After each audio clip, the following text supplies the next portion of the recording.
Talk Show. Recorded live. What's up, guys? Hey. We're going to talk about, what are we going to talk about today? We're going to talk... What's the plan? Is there a plan? Is there a plan? There might be a plan. I don't know. Let's pretend there's a plan. We're going to call it the plan, but we'll see how much of a plan there is. Yeah. Maybe the plan will involve multiple plans. Maybe it will. Yeah. Maybe the plan will just be a long series of improvisations. Maybe the plan will be a long series of retcons. Maybe it will. We'll just retcon all podcasts. We really should. We need to do this. We need to retcon stuff that happened on the Lost Lowdown at some point. Yeah, we should do that. I really want to do that. I don't know how or why. I don't know how we do that, but we definitely need to do that. Yeah. Well, to retcon something, yeah, okay. Well, it has to be. We got to find something to retcon then. Yeah. Yeah, exactly. That's the hard part, but yeah. But I want to do it. We'll work on that. All right. So we're talking about Battlestar Galactica's new movie, The Plan. Yes. The last movie in the series, right? I think so. Yeah. It's not going to be like any more. Yeah, I mean they basically tore down and sold all the sets and costumes and stuff like that after they made the plan. So. All right. So if we ever get anything else, it'll be kind of a brand new thing. So this is the last shot with the old series and the old cast and stuff. This is the movie they were shooting during the last episodes of the series of season 4. So yeah, this was I remember hearing some commentary about that, about their hectic shooting schedule. Yeah. Shooting the series and shooting the movie, and as sets were being broken down. Mhm. You know. Yeah. But all right, well, let's I don't know where to start. I guess we'll start with general impressions. What did you think? Well, God, I don't know where to start. Should we talk about the overall premise of the movie? Maybe so. Should we set that up? Maybe that'll help. All right. Well, the movie basically centers around the events leading up to and during the early middle sort of days of the attack on the colonies. It basically flip-flops throughout different time periods, from the occupied Caprica to different moments on the ship and different big events during the series, Adama getting shot. Basically seeing how the Cylons were trying to accomplish their ultimate mission, which was to destroy humanity, led by the Ones, the Cavil and what was his other name? His other name? Did he have any more names? I think that was his only name. Yeah, okay. That model of Cylon. Who's the actor? Dean Stockwell. Dean Stockwell, yeah. Basically, Dean Stockwell being or his model being the mastermind behind the attack on the humans, in an attempt to make a point about the lack of perfection that humanity has, to his Cylon creators, the other Cylons, the final Cylons, the part of the Final Five group. Mm-hmm. And so we see how Cavil is instructing different of the other group of Cylons, the numbered Cylons, into trying to off the humans and ultimately kill them. And so basically, the main character of the movie is really Cavil, the two One characters. Yeah. Which I guess went by One and Cavil, I guess. Basically, the one who who was Brother Cavill on Galactica that we met, at some point in the series. He talks to the Tyrell about after he starts going crazy in the days leading up to the reveal that he was a Cylon. And then the Cavill who was on Earth, and who met up with. I actually lost track of all the Earth expeditions. I guess there were more than one. I don't even remember when they happened, but yeah, he was on Earth. He was with Anders pretty much the whole time. Yeah, but he was with the Resistance, which met up 2 times with Kara. Yeah, once she went to get the arrow of whatever, and then she met Anders, and then she said she'd be back, and then she came back with Sharon or Boomer, or I don't know which one it is. And that's what's weird about the show is there's so many different versions of the same model, and they're doing different things, and it's like it's hard to keep track of who did what and when. Yeah, it's like, okay, yeah, you're more blonde than the other one, but like, okay, I'm supposed to remember who you are. Yeah. So, but at a certain point, the Cavill who was on Earth comes to Galactica. Yeah, and when they get rescued. Yeah, I remember from the series there was a scene with the 2 of them in the cell, which they sort of reprise in the plan. And basically that's where this movie goes up until, like, that's the ending. Yeah. It's sort of the Cavill story. Up until the point where they get ejected. Yeah. And it's sort of parallel. The story of the Cavill on Galactica is contrasted with the story of the Cavill on Earth, who has some kind of he develops some sort of feeling of sympathy towards the humans. And that's sort of the arc that overrides the thing. So I think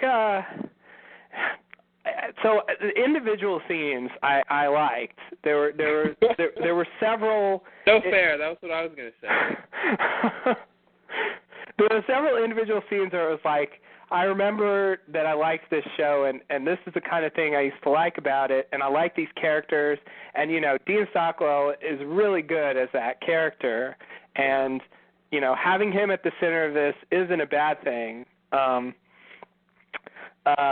But on the whole, I found it kind of incoherent. It sort of goes between various things, and there's not a lot of glue holding the thing together. It just feels a bit aimless, like hitting the high points of the series, but it doesn't itself feel like anything. Yeah. It just there's a few stories you can grasp, but the thing as a whole feels very just slapped together, and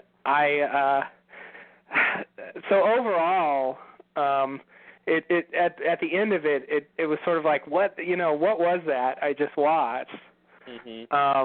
It just never quite went anywhere for me, and I didn't. It definitely, if you went into it looking for like great, information about the Cylons and where they were coming from and all that, like, it really doesn't give you all that much. No. I mean, there isn't really hardly anything in here that that's big that I couldn't have just inferred from the series itself. Yeah. Well. Okay. The only thing I can say is that it kind of personalizes some of the stories and it gives us maybe a closer glimpse of what was going on behind the scenes, but there isn't any big revelation about their plan. I mean, it really seems like the Cavill on Galactica was trying to kill everyone, and he never stopped wanting to do that. Yeah. And that's that's not a shocking revelation. Well, I pretty much agree with you. I think there were a lot of great scenes and a lot of moments that makes you remember the show and the characters that were awesome.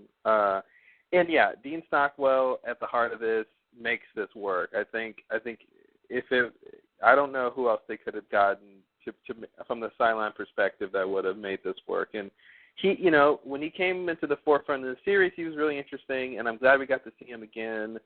I think, but I also agree that it did seem pretty disjointed and aimless, and it seemed like a highlight reel or like a reel of deleted scenes, Yeah. And it's cool in a way, but at the same time, it feels very retconny. It feels very okay. Now we'll tell you what this means now. We'll tell you why. This person did this now, and it's like, okay, what? Like, it just seems really weird. And but I think towards the end, the movie starts to gain some coherence. Like, it starts to point into what it's all about when the Cavill character on Earth is talking to Anders, and when you see them intersecting with the different Final Five Cylons, and sort of furthering the thing from the series of why they did this, and they were the one was the first of that they made, and all this, the whole like backstory and history that they have in terms of why the ones did this to the Final Five, to teach them this lesson and involve humanity and involve the other set of Cylons they created. It's so complicated, and to me, I don't like the fact that it's all just because this sort of small subset of Cylons, pretty much the ones, but this one group decided, hey, to teach our parents a lesson, we're going to kill all humanity.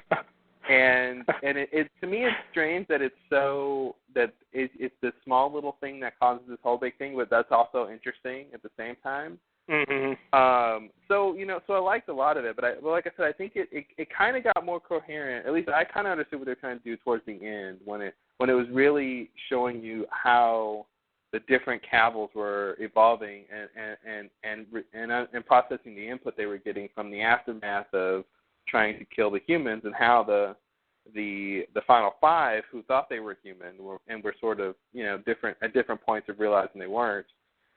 Towards the end there, how they were reacting, and it was this big science experiment, and that's interesting. That's definitely interesting. And I think what makes the movie cool is the premise of the show ends when the Cavils die. You know what I mean? Why? I think that's what the movie shows. That I think is the big real revelation is that. The plan we already knew. We knew what the plan was. The plan was to kill all the humans, and that's what we already knew. And how they did it was with the Six and Baltar and getting the defense codes. And then in this movie we saw the starships get in place. What do they call them? Base stars get in place, and actually attack the colonies with nukes and all that stuff. So that's all interesting. But I think seeing how we get the other side of it in terms of how when you're watching the series of season 1 and season 2 and season 3, and the Cylons are chasing them, blah blah blah, you think that's just an extension of them trying to kill them, which it is, of course, obviously. But you don't know this whole time that Brother Cavill is instructing these Cylons to go do these things. And particularly, because he's the one who, is, planned the whole destruction.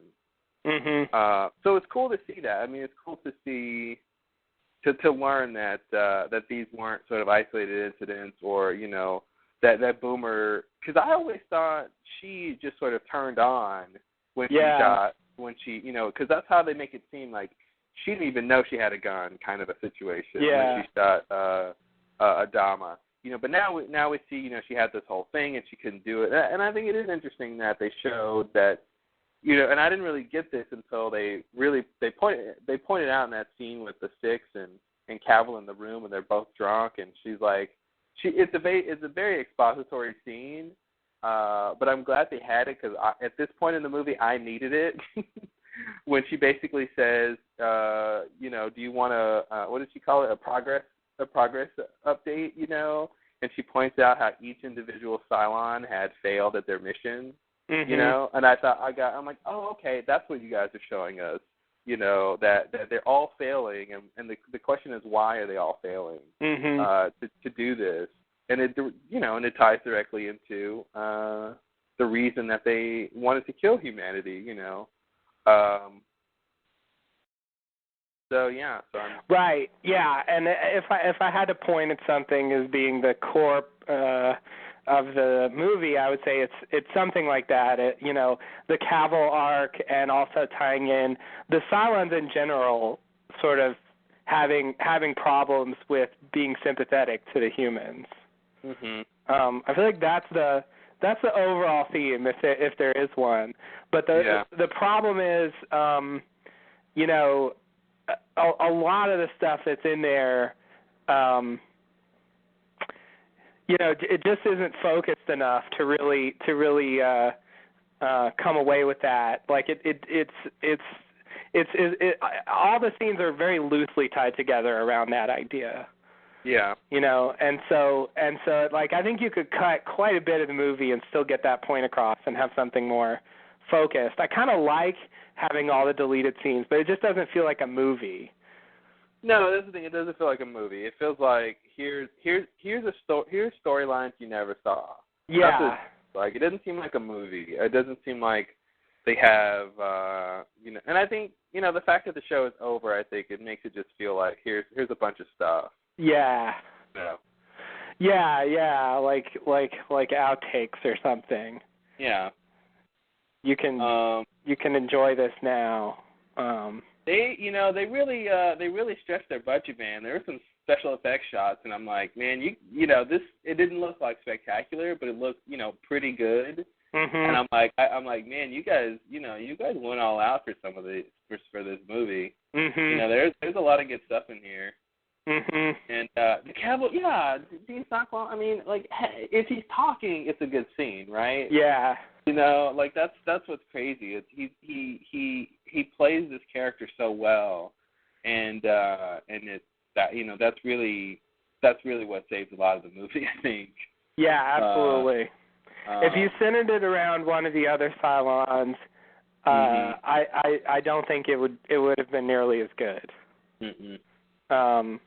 The other Cylons had their, you know, good points, but I don't think any of them was ever as interesting as Cavill. Yeah. And they even go so far as to, like, take dialogue from his best speech in the whole show as the ending. They ended it. I think it ended very well, I have to say. I think ending it here works, ending it with the two of them, and I think the ending of the movie worked. And then they die, and their consciousness echoes out into, you know, space or something, and, you know, seeking a resurrection ship or something weird like that. You know? And I thought that was a really good ending. Yeah. And you don't quite know if he's gonna, you know, because they both carry the most valuable information that the Cylons can have right now in terms of what they did to the humans. Yeah. So you kind of hope it's not lost.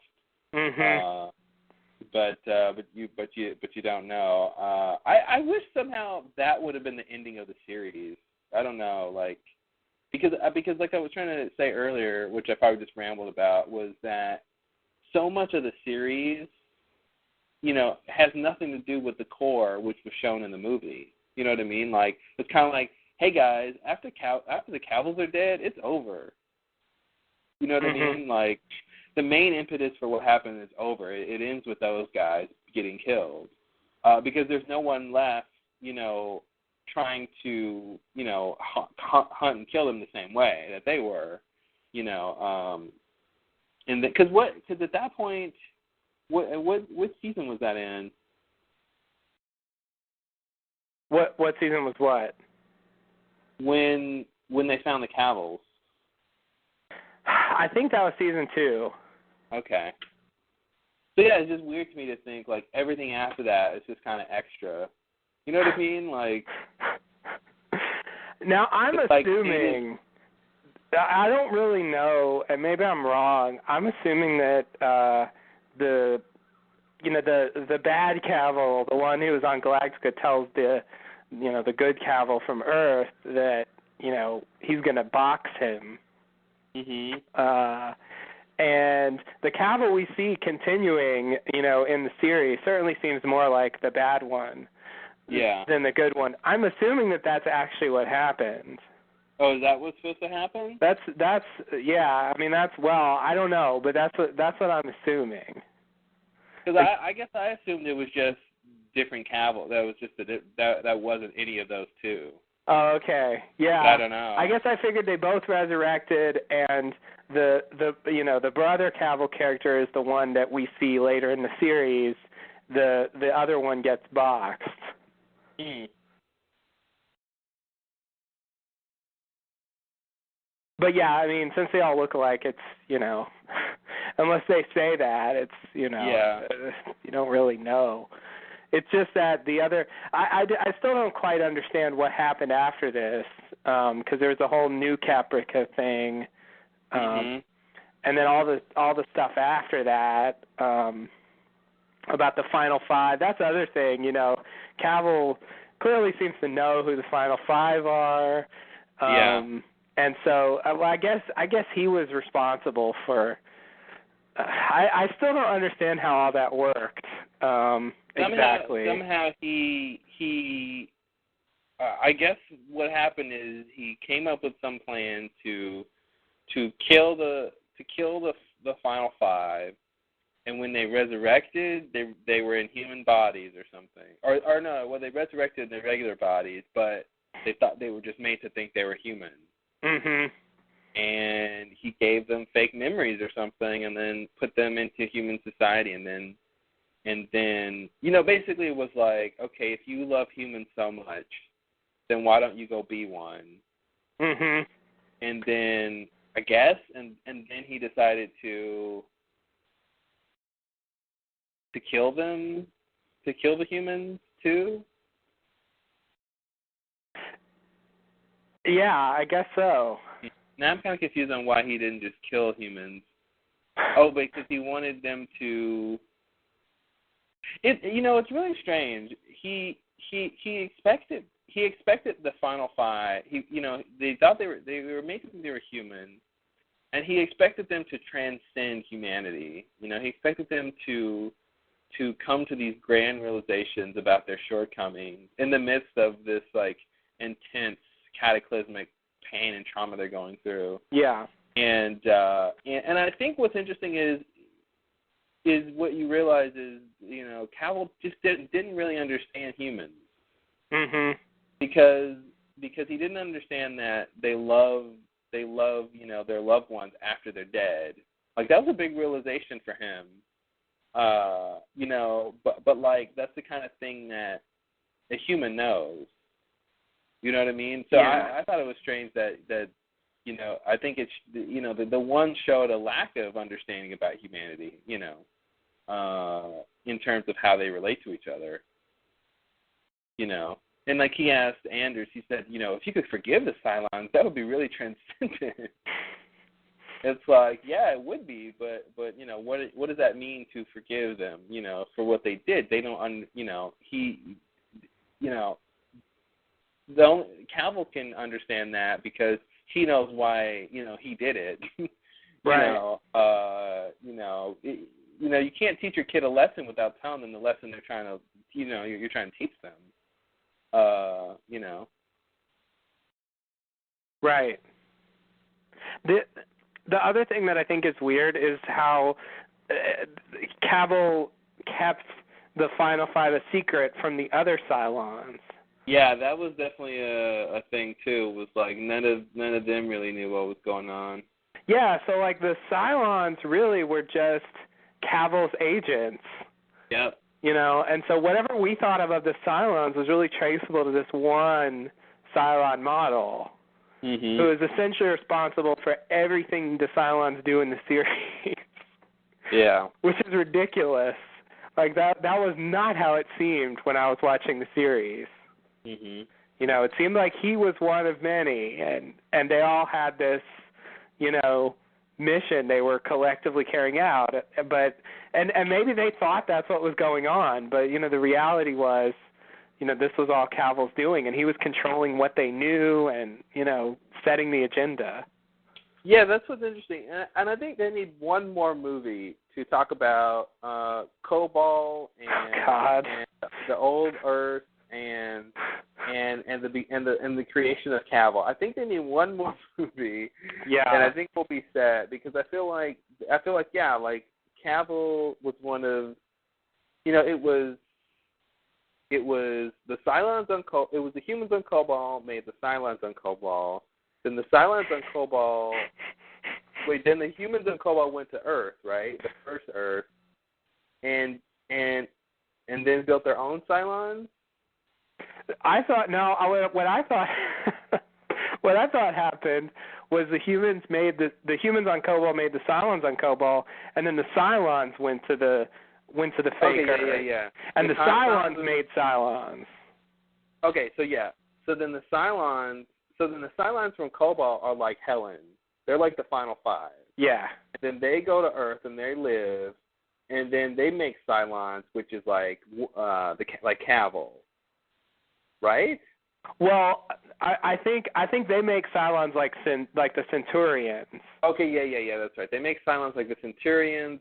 Then they have a war. Yeah. And then when their planet's destroyed, those final five Cylons, which are really now kind of human-like, they get uploaded to a resurrection ship. Yeah. And so it's just them. And so then they hear that in the other galaxy, in the colonies, there's humans, and they've created Cylons. Yes. And now they need to go warn those people before the Cylons before they create the Cylons and the Cylons ultimately revolt.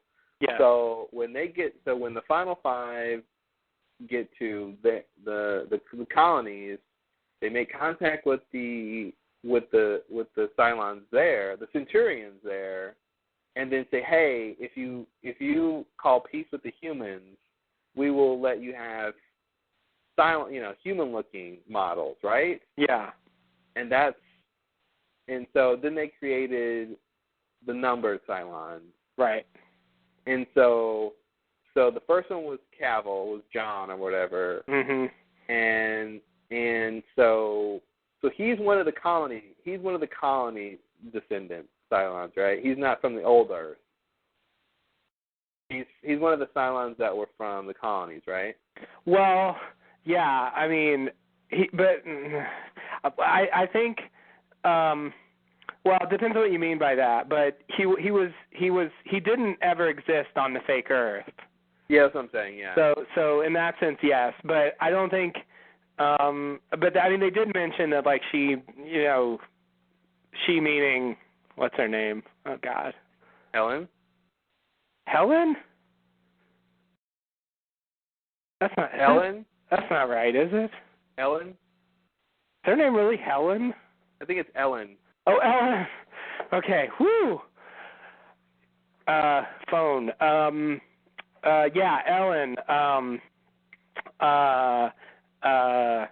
Like modeled him after her father or something, I think. Mm-hmm. They revealed. So I think the idea is, like, it's kind of weird, but like there was someone like Cavill who was technically a Cylon on the fake Earth, but this Cavill was sort of a synthetically created thing. Whatever that means, I don't know. What I think it means is that basically when the final five came to the colonies and offered this technology to basically the Centurions there, the Centurions get to what it seems like happens, the Centurions get to evolve into these models or something, either upload their consciousness or something, and then they get the full access to the range and emotions of a full human-looking Cylon or something. I see. That's what it seems like is going on, because when Sharon shot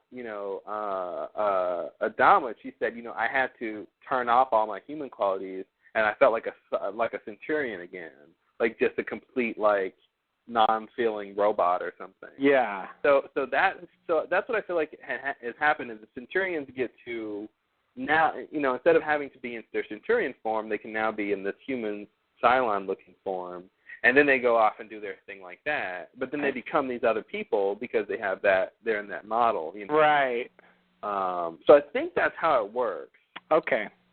Yeah, that sounds right. That's not exactly what I thought, but that makes sense. I guess my picture of it was more like they made the humanoid Cylons and they joined forces with the Centurions, but not necessarily the Centurions became, had their consciousness uploaded into the. Yeah, because I don't think they joined forces because I think that was the deal. Was that's what the Centurions got out. Well, it makes sense. I definitely buy that.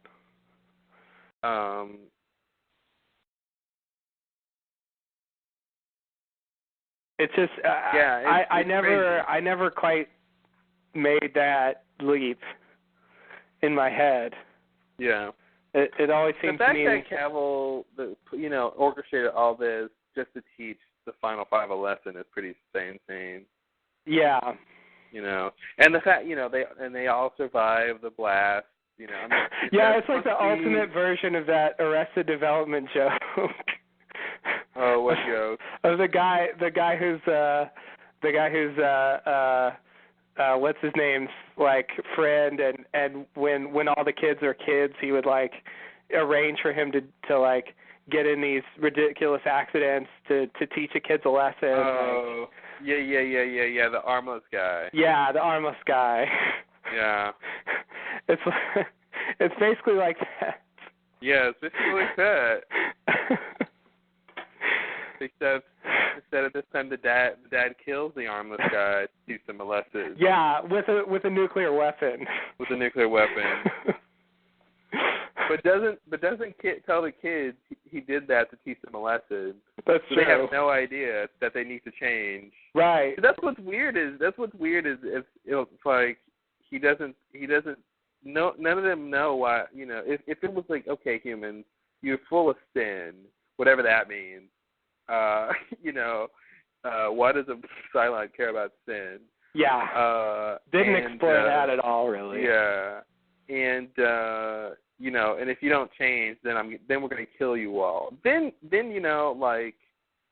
that's like hiding food from a dog and not telling the dog it's because he pees on the carpet. Mm-hmm. Or not somehow communicating that. It's just like, well, sorry, dog, you don't know why you can't eat, but you can't eat. All right. Mm-hmm. Now, why do you still pee on the carpet? I hid your food. Why are you still peeing on the carpet? It doesn't make any sense. Right. The dog can't be expected. He can't be expected to change in that condition. Right. He doesn't have the right information to make that decision, and so that's what's weird about Cavill's plan. Is that he expects the Final Five to learn some sort of lesson. And it's weird because he puts them in the midst of the greatest drama that civilization has ever seen. Which if he knew anything about humans, that's when they bond. Yeah. That's when they would be more likely to identify as humans than any other situation. If he put them into situations where they had to be exposed to the brutality of humanity or something, then that's one thing. But like, it's so weird. It's, and I don't know if they're trying to say something there, or if that's just like a plot hole or something, or like a lack of planning for the character or something. Yeah. But it could just be what you should expect from a, AI or something, or.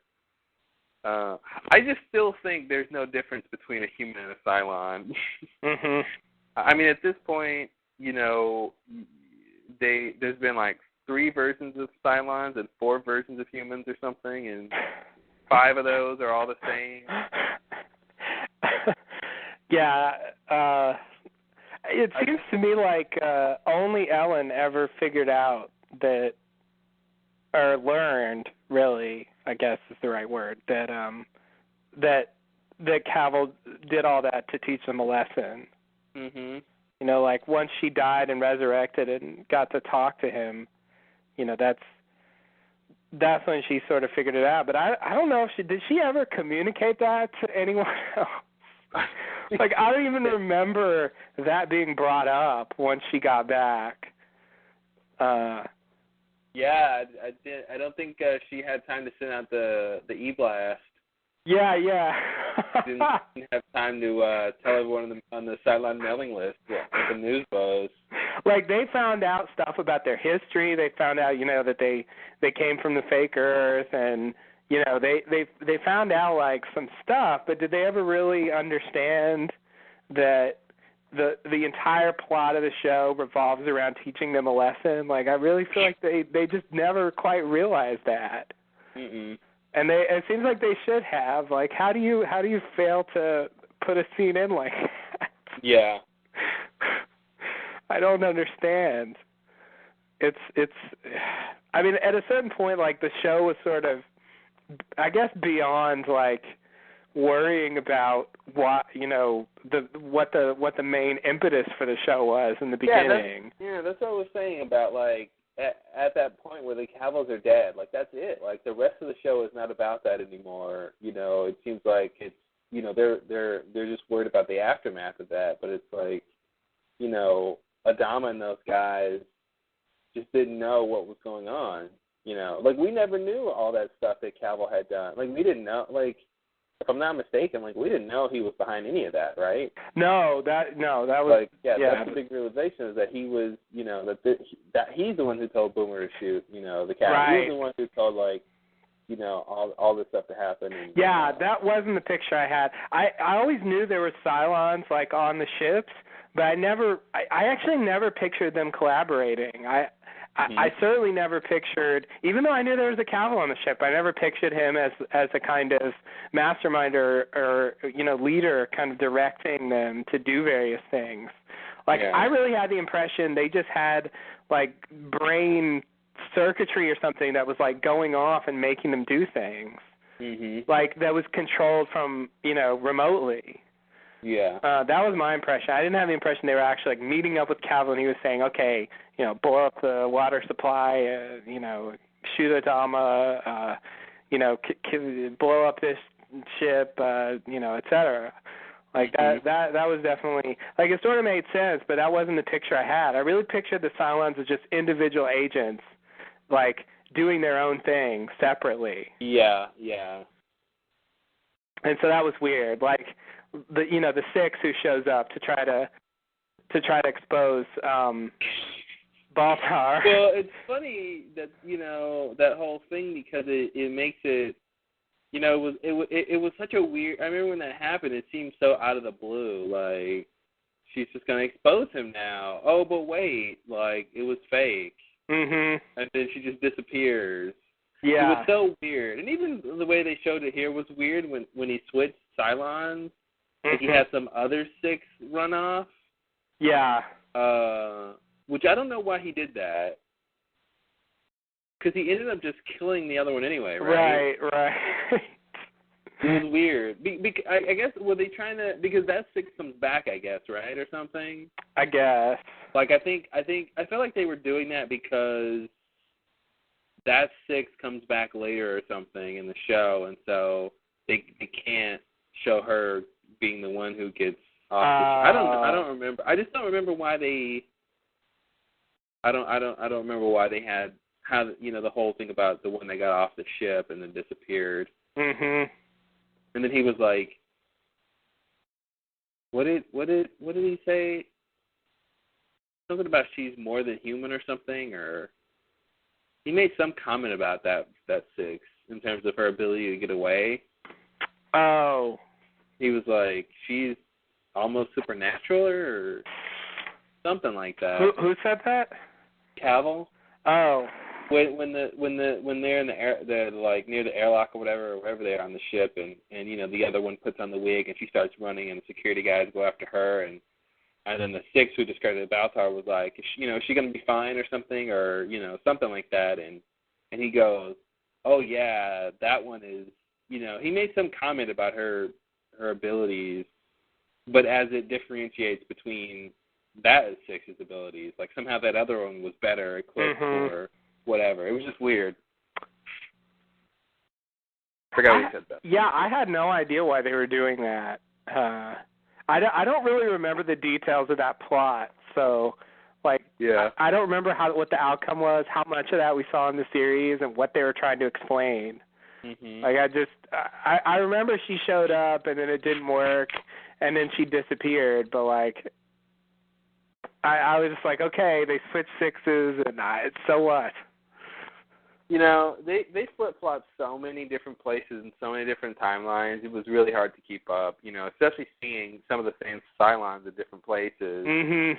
I'm like, okay, was this the time when you guys were at this thing doing this, or was this the time when you guys were it's like, what now? Where are you guys? Who's doing what now? And which Cylon are you? And it was really hard because they would go from a ship down to a planet down to this place, Yeah. And they kept saying so many days after the attack, and it meant nothing to me. No, it meant nothing to me either. Because I'm trying to line it up between the show. Yeah. I feel like they should have told us relative to the show when it was. Yeah, I want them to say episodes, whatever, season, whatever.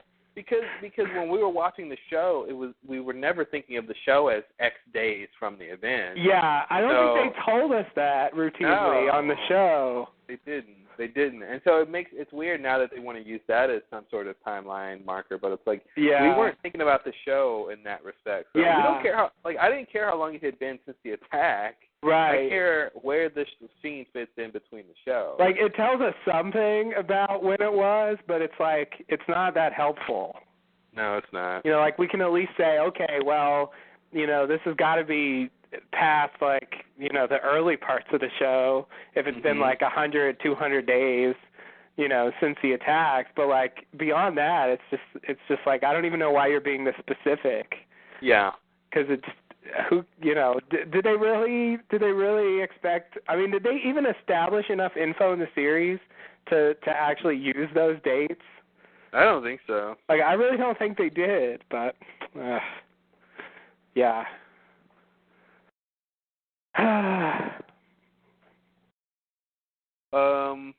I just I don't know what to think about all this. It's definitely kind of what I thought, which is an echo of the series, and it has good parts, but it's never it's never as good as the best parts of the series. No. They even use, so not only did they use, Cavill's best line in the series at the end, but they used, my favorite song and from the series, what's it called? Something.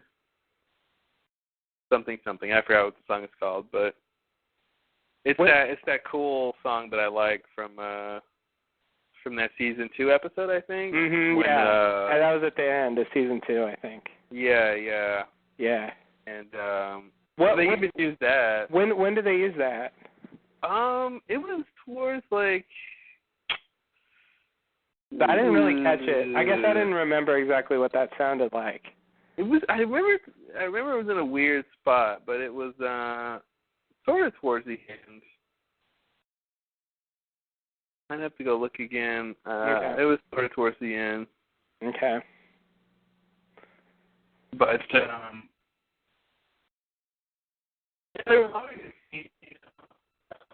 Uh-oh, I can't hear you. Oh, can you hear me now? There you go. Yeah, there were a lot of good scenes. Was Lee in this at all? I think for a second or two. Wow. But yeah, you see almost every major cast member at least once. Yeah. Except Rosalind, I guess. I don't think you ever see her even once. Oh, you're right. But pretty much everybody else you see at least once. But most of the characters don't get a lot of time. Mm-hmm. Anders got quite a lot of time. Well, he's one of the final 5. Yeah, Yeah, but some of the other Final Five, not very much. Sorry. Yeah.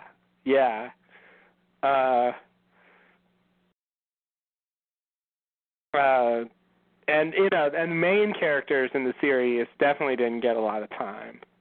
Yeah. Like Adama and Starbuck. So speaking of Starbuck, I was hoping they would elaborate on her a little bit more. So was I. So one of the things that they did talk about was that Leoben got obsessed with Starbuck, which I felt like they never explained on the show, like that's what had happened, like that for some reason he had got obsessed with her, like that's what was going on, like the whole time when he had kid, I just didn't understand what was supposed to be happening there, and when you see this movie, you see that okay, he stumbled upon some weird fact that she was special, and then he thought she had this destiny that was bigger than all of this, and so he became obsessed with her. So okay, that's interesting, but it's so isolated because none of the other Cylons gave a shit. Yeah. Now there's that one scene in the woods when Starbuck comes back to rescue Anders and those guys, and Cavill is there, and he has a rifle, and he wavers between aiming it at Starbuck and aiming it at Anders, and doesn't shoot either of them, and I don't know what that's supposed to mean. Mm-hmm.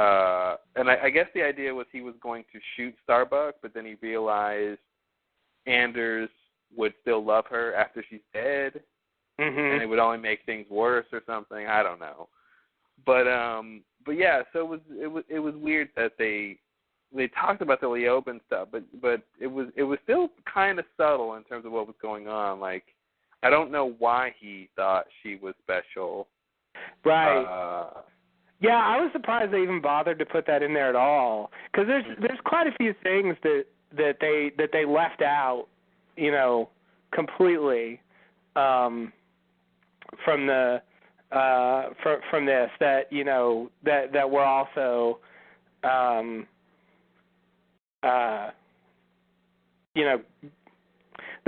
were also going on. Like, they didn't really address on any level all of that, like, mystical stuff. Yeah. From the show. Like, this was very down to earth. Like, there was never, except for that part, there wasn't really much talk about destiny and all that, the Six who was appearing to Baltar, and things being directed somehow, and all this has happened before, and all that sort of the mystical side of the show really doesn't even make an appearance hardly in this, and so I thought it was odd that they even visited a part of that, part of the plot at all. That one scene with Leoben and Starbuck, and it, like I actually did sort of get that from the series. I guess I had the impression from those early days that that was when he sort of developed the obsession, and that carried it through for the rest of the series. But well, I mean, I knew it was an obsession, but I didn't get that it was. I thought it was an obsession for a purpose, like his obsession was the result of some purpose that he had. Like, he's trying to break her, or he's trying to do something, or he's trying to whatever, and it's, and you can see him being obsessed about that. But it was really, the obsession came first, not like second. Like, it was, the obsession was the initial thing. Yeah.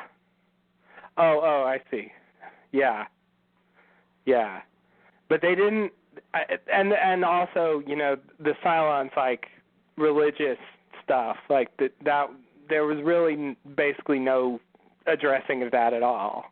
They mentioned God a couple times, and, like, once Cavill mentioned it, and he made it seem like, there is some vague idea of God, and then next when he mentions it, they were like, yeah, well, we just tell people there's no God, but either way, we can't prove it either way. So either idea is just as valid or something. Yeah. Like, that's kind of where they left it, which was just like, what? I think Cavill never had much interest in it. Yeah. And since this was all focused on him, it sort of made sense, Yeah. but it was it's seemingly a big deal on the show. I mean, in the end it didn't come to much, but for a while there it seemed like a big deal, and since this was behind the scenes with the Cylons, I guess I thought, maybe we'd get more on that. Yeah. I always thought it was interesting. Where did it come from? Why do you think this? What is backing this up? Mm-hmm. Do you have any? Did these ideas just arise out of nowhere? Who came up with this? Like, that's the kind of stuff I'd like to know. But yeah, I honestly feel like what we're supposed to take, or at least what I take from it, is, there is some sort of form of, that somehow the idea of God just exists, and it's that the Cylons didn't create their own idea of it. It already existed before them, and I just feel like they just believe it. Some of them just believe in it.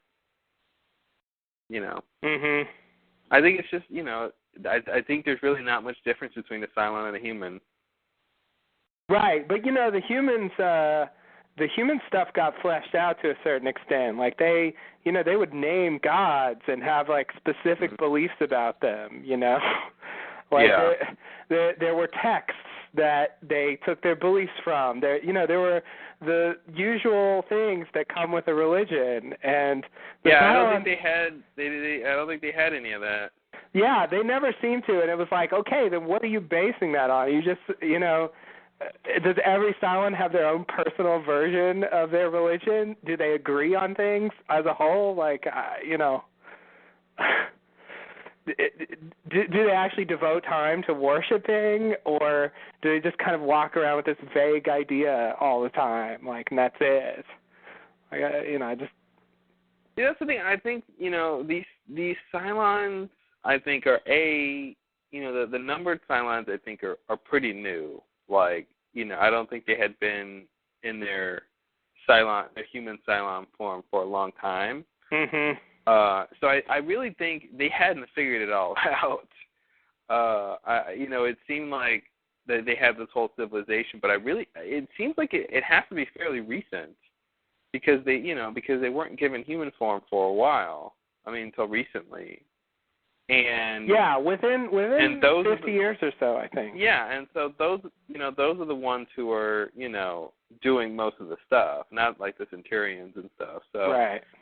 I feel like they really hadn't figured any of that stuff out, and like they said, like they were, they had this weird happiness with living as a human and being human, and I feel like for some of them, a belief in God was a part of that. And I think it was just a vague notion of God handed down, and just the vague idea as somehow differentiating between the gods that the humans of the colonies believed, and the same stuff that Gaius was talking about. I just, they just never got specific with it. Yeah. Even devoting a whole character to it, they never got specific with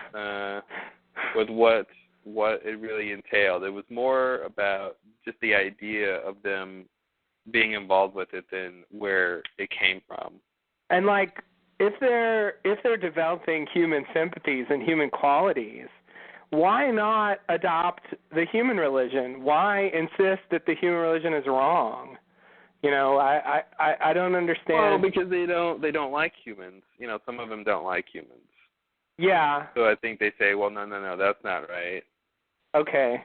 And I feel like it's somehow the singular monotheistic God came from the old Earth or something. Oh, okay. It's what Ellen and those guys believed or something. Right. Okay.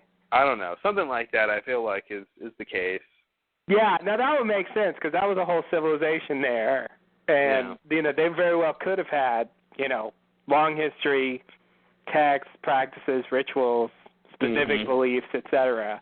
You're right. It doesn't seem like the Cylons even existed long enough to have come up with that stuff. And if they did, how could they believe it? Yeah. You know, I mean, if you just wrote down what how you think the universe came about, like, why would you think that that's true? Because you wrote it. I mean, it's. I mean, the Cylons,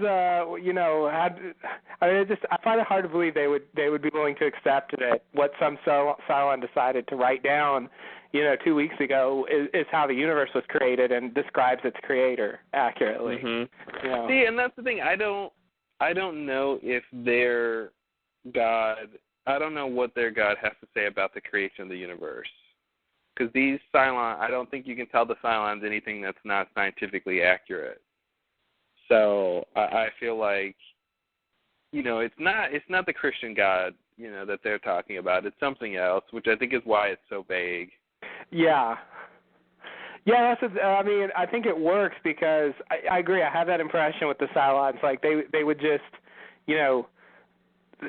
be less willing to accept, like, obviously false things, and so keeping it vague, like, the more specific you make it, the harder it is for it to be true. Yeah, I think what's interesting about the Cylons is they are very aware of their creators. Yeah. And I think that gives them a very specific impact and perspective on how they view the world. We don't have that kind of obvious connection to our creator, to say, like, this is the thing that created you. Here it is, and it did so within within the last 50 years or something, or 200 years or 1,000. You know what I mean? Like, here's a specific timeline. Like, so I think that is really what the show's all about: is how does something created react to its creators? And Cavill has that line at the end where he's like, all we wanted was to be petted and told we were the children of the universe or whatever. And I reject a little bit that notion that that's really all they wanted or something. But I like the idea that it was that kind of simplicity was needed. But yeah, I mean that whole idea is interesting. That that they just threw a temper tantrum. It's like, mommy likes the new baby more than me. I'm going to go kill the new baby. Right. And that's what a kid would do. A kid that didn't have moral restraints. Right. And had the intellectual capacity to pull something like that off. Yeah. And that's like that line Cavill told that 1/6. She's like, I pushed Battlestar. He's like, dear, if you would have pushed him, you would have pushed him through a wall. And so that was another thing of saying, like, okay, well, these Cylons have, supernatural abilities. They didn't always show it that they did, but apparently they all do. They showed it a couple times. Yeah. Like, I remember at certain points in the series, it was clear that they were sort of stronger than humans, but they didn't always show that. Yeah.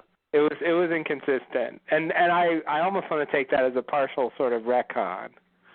Yeah, and a couple of the big points, the big questions that when it came down to it, I feel like the big one that I don't think really that they answered really well was, where I think Cavill was talking to Anders or somebody. He was saying that the fact that humans can make Cylons love them is the ultimate problem. Like that, he was like, that's the sin they need to die for. But nobody said why. The conclusion that he came to was like, this is the ultimate reason why they need to die is because they have this ability to, I don't know what, to like make this ability to be sympathetic or something. And he thought that was somehow he thought that was really, really bad. Yeah. But I didn't quite get why that was bad. He didn't say why that's like an inherently bad thing. Right. Well, he didn't like it, but yeah, I don't know.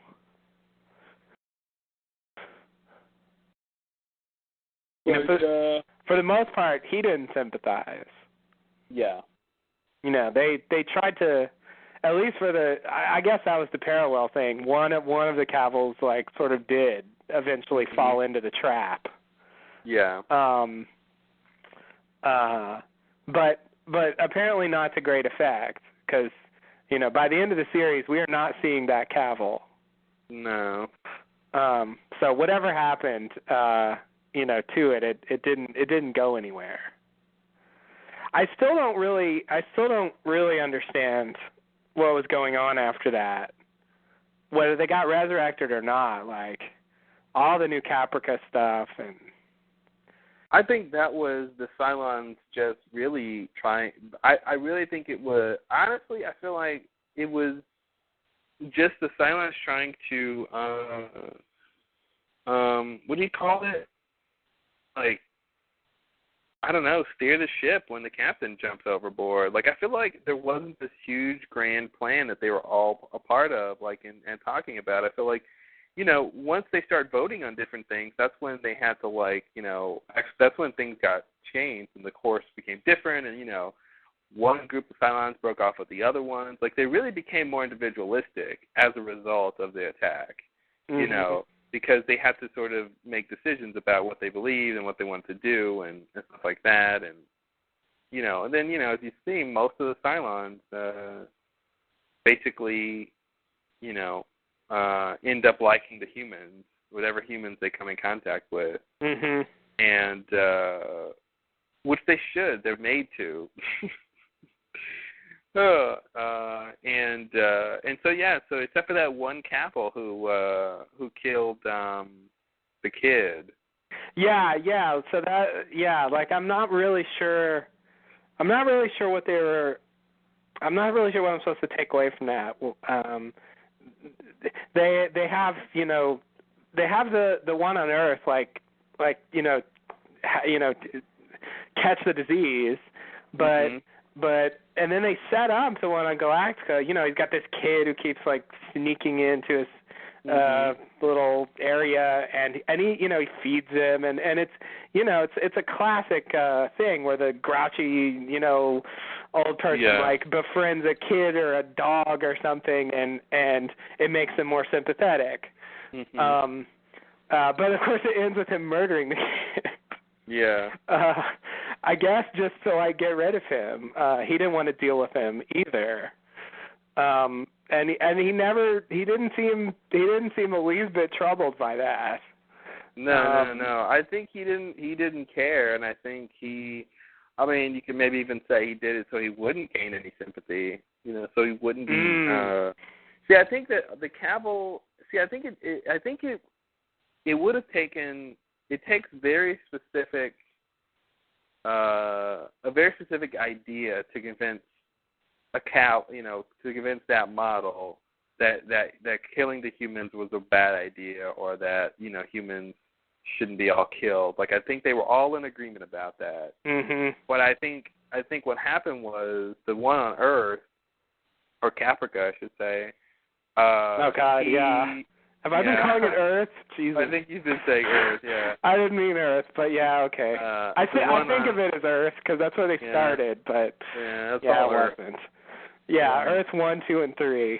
Yeah. So the one that was on Caprica was in the fortunate position to be exposed to Anders, which was you know, not just like a human, but he was one of the final 5. You know, and so when he basically the moment is when he tells you know, because they're trying to find out how do you cut off the love, I guess, that you can share with a human. And he's like, well, kill them all. That'll do it. Once all the humans are dead, there'll be no one else to love in the universe but us. Right. You know, that was the main idea, really. And what he realized was it was futile. Like they had already lost because the humans already existed. Like, they couldn't do anything about that, and killing them all wouldn't stop them from caring about them forever, you know. Mm-hmm. So that was the specific realization I think a Cavill needed to have to realize the mistake. And I think, you know, the classic setup of the Cavill on the ship having to take care of this kid, that wasn't going to do it. You know, that wasn't going to be the kind of, like, intellectual and emotional, like, realization he was going to need to have. Mm-hmm. You know, so I think that's what was cool about it was this unique Cavill that had this realization. And he tried to explain it, you know, to the other one who kind of tried to get it, but was still like, no, you're crazy. Mm-hmm. And yeah, that was the show. He would at least take himself seriously, I think, more so than anyone else telling him that. But yes, exactly. Yeah. I think if he himself can't convince himself, you know, of that, you know, he really just, the only way he would really buy it is if he had the same, you know, or something similar to what the Cavill on Earth had. So you're saying the Cavill on Earth realized that killing them wouldn't solve the problem. Yeah, it wouldn't. That's what he realized, it wasn't going to solve the problem, because that's what Anders said is, of course you still love someone after they're dead. And that's when Cavill was like, oh my God, of course. Like, if we kill all the humans, they would still love them. I mean, they would still, you know, have that connection to them. Like, killing them wasn't going to solve the problem. Yeah. And that's why he said before, like, they were doomed when they started, because it just wasn't going to work. Mm-hmm. And that's what I said. It really comes down to a lack of understanding about human nature. Yeah. Or at least how the final five are going to react as humans. Right. You know. And that's what was weird is they kept expecting them to transcend humanity, but like they're programmed to be humans. Right. Like he's asking a lot of them. You know? Yeah. Yeah. Yeah. So, you know, I think that's a big idea, and I like that as an idea, you know. And I really think Cavill could have convinced the other Cavills, but you know, given time. But you know, that other Cavill said he was going to get him boxed. So who knows if he ever got the position? But I think if any Cavill could, you know, if anyone can convince the Cavill, it has to be another Cavill. Yeah. So yeah, that's what it would take. Yeah. So yeah, I guess I'm taking this as like a near miss or something. Because like, here's the thing. If they did get resurrected, he said that, you know, that information was going to get shared with all of them. So even if he's boxed, I mean, at least, I mean, I guess the idea was, you know, even if he got boxed and then the bad Cavill continued, then I guess that means that the other Cavills didn't agree or something. Yeah. You know, which they should. Because if one Cavill agrees, the rest should, right? Yeah. But unless the idea is he needed that experience or something, I don't know. Yeah, so maybe they didn't get resurrected. Yeah. I'm thinking they didn't get resurrected. It's just that the one that was on the ship seemed so similar. I know they're all the same, but he just seems so similar to the Cavill that we were dealing with at the end of the show. Yeah, I just think that's just the base model. And I guess I want, you know, since they used that quote, you know, I want that to be him. But shouldn't all the Cavills want that? Well, yeah, but so yeah, it hardly matters. But somehow it's weird for them to have him echo that before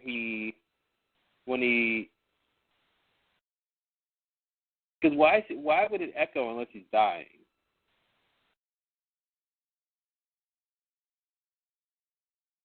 You know what I mean? Yeah. I actually didn't know why they did that. I wasn't sure. I wasn't sure what that was supposed to mean. It was, to me, it was just like, you know, it was some good dialogue from Cavill in the show, and it sort of expressed his character's point of view very well, and it seemed like a sort of fitting thing to go out on. But I didn't know how to interpret it, like literally, like what, when I'm hearing these sounds, where are they coming from? What's that supposed to mean? Yeah.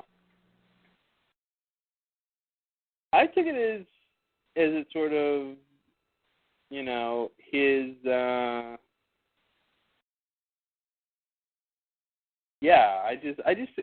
don't know. I feel like they didn't get resurrected. It's okay. They left it open-ended, so. Yeah, they did. I mean, I think it's better, even if they did get resurrected, I think it's better to end with them floating in space than to show them getting resurrected. Yeah. But it would be, I mean, the Cavills are all alike enough that one of the other ones could have been that one. It's just,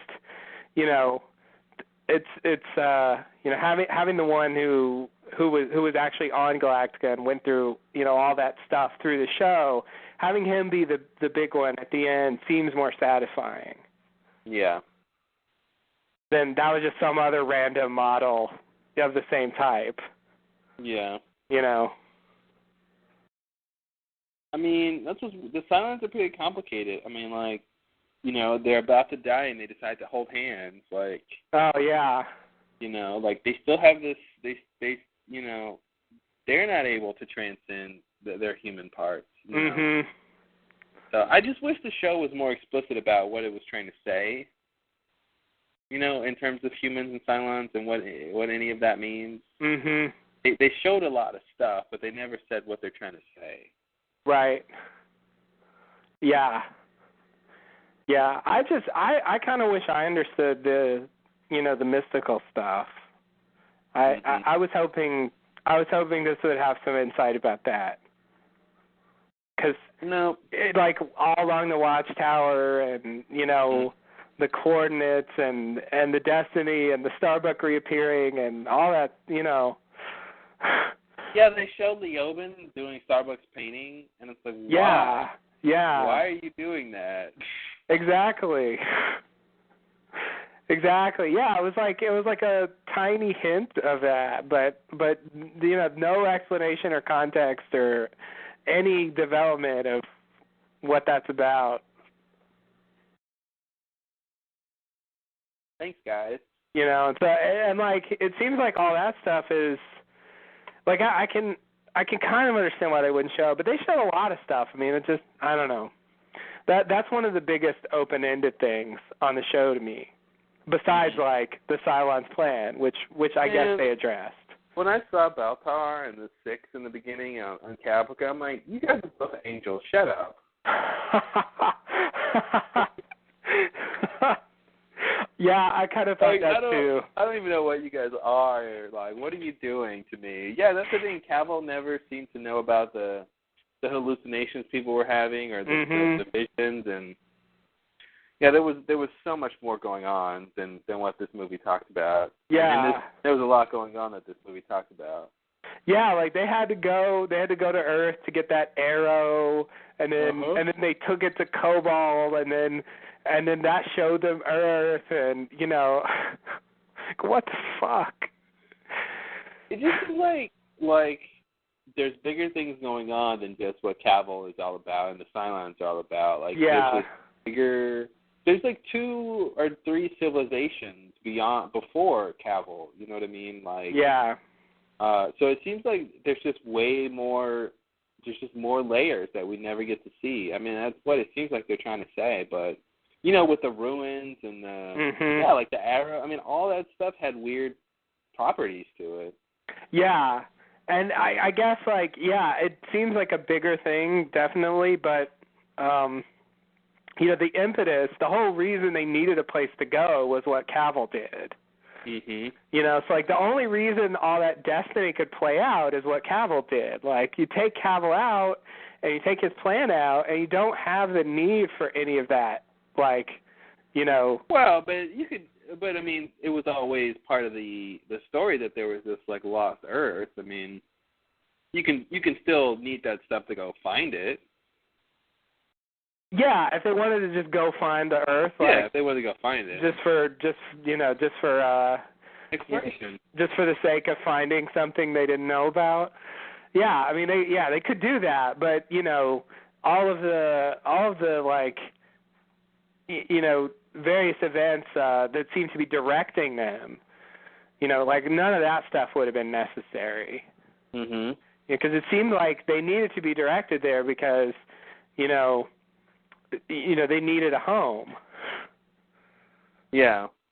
And they wouldn't have needed a home if it weren't for Cavill.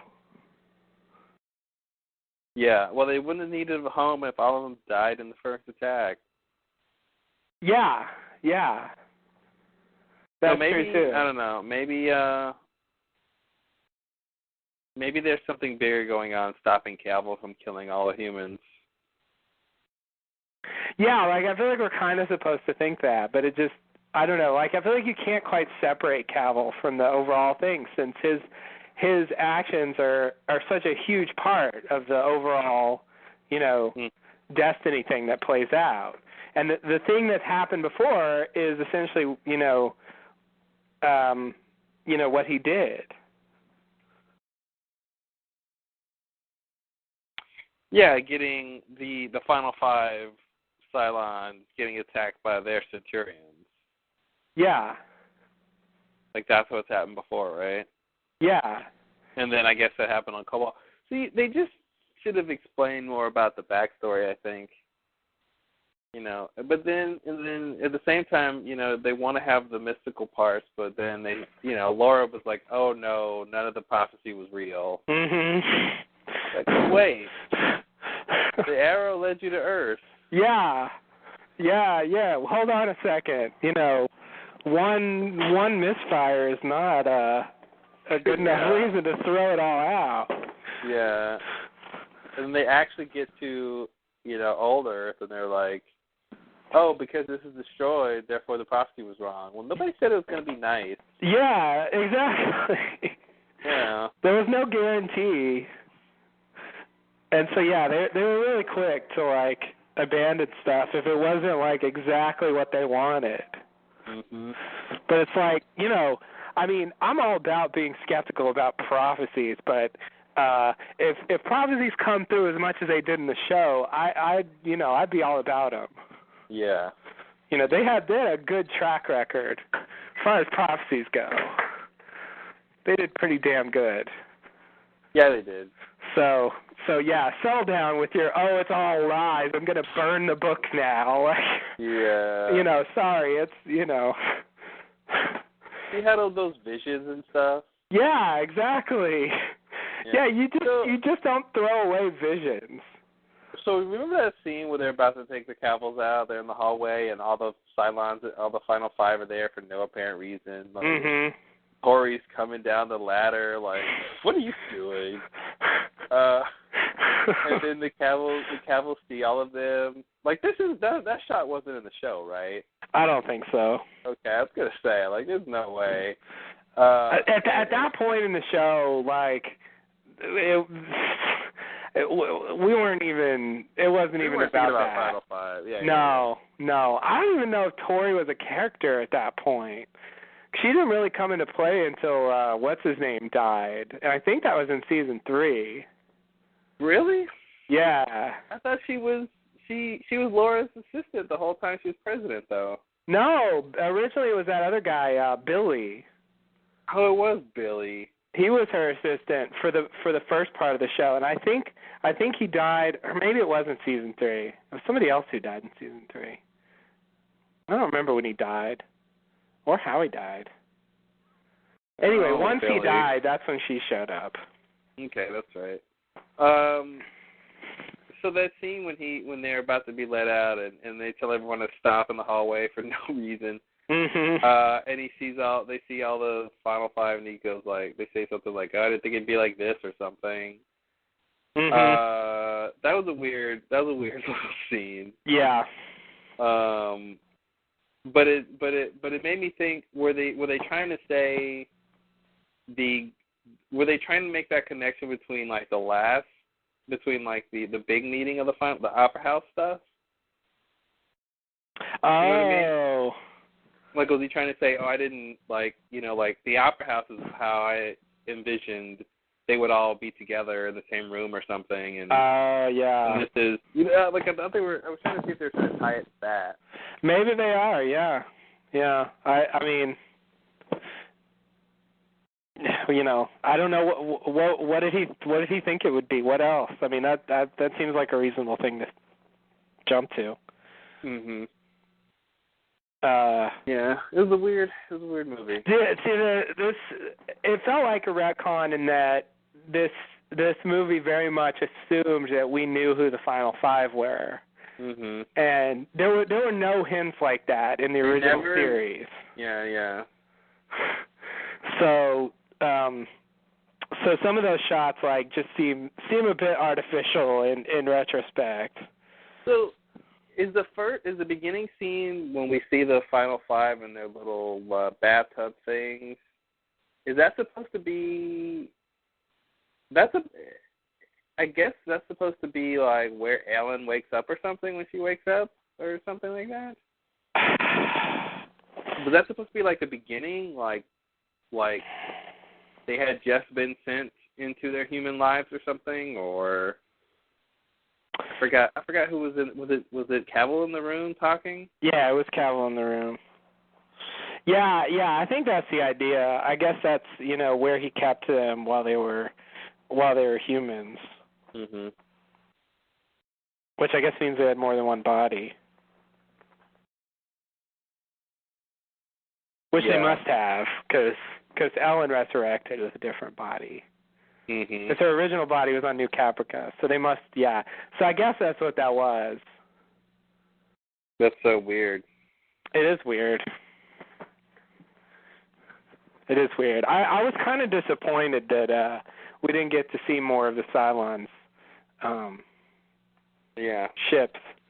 I always really liked the set design and the atmosphere and the music and all the stuff they used for the Cylons side of things. Like it was just a really crazy world over there.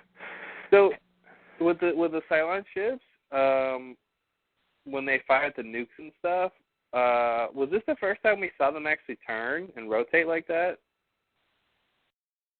I don't remember that before. Oh. Yeah, I guess. I didn't really think about it. I don't remember that before either. Because I felt like it was always a question to me why the Cylon ships looked like that, why they were like they had those two halves and they were like twisted. Mhm. And I just wondered why, you know, this was a strange design. I mean, it's a good design, it's just, you know, strange design. But when they show the attack and they show, you know, the little spokes or the whatever of the ship, the three parts on each half like line up, I'm like, oh wow, that looks like an actual like it actually made some sort of weird functional sense that like, oh okay, it, you know, it looks, the ship looks like that when it's not in that mode, but when it's in this mode it changes and now it looks like, you know, a symmetrical design of something that's reasonable, and I'm like, oh wow, that's cool. You know, because the ships look really cool that way. Yeah. I, of course, didn't really pay attention, but in retrospect, I think you're right. I thought it was, I'm like, wow, we're actually seeing, you know, the ship, like, you know, it'd be like in Next Generation, like, the first time you see the ship, the saucer section separate or something, like, that's what I felt like we were seeing. Like, okay. Wow, here's this new mode we never knew we could do. Yeah, no, that was pretty exciting. Yeah. Can't beat that. But yeah, that's a good point. I was so wrapped up in sort of the details, I didn't really. That is a detail, but I was wrapped up in different details, I guess. I didn't really pay attention to what the ships were doing. All those like special effects shots, I kind of glazed my eyes over when they were happening. I was just sort of like, okay, this is a break for me. Let me think about what's going on, and you know. No, you're supposed to watch this stuff. Yeah, I know. I know.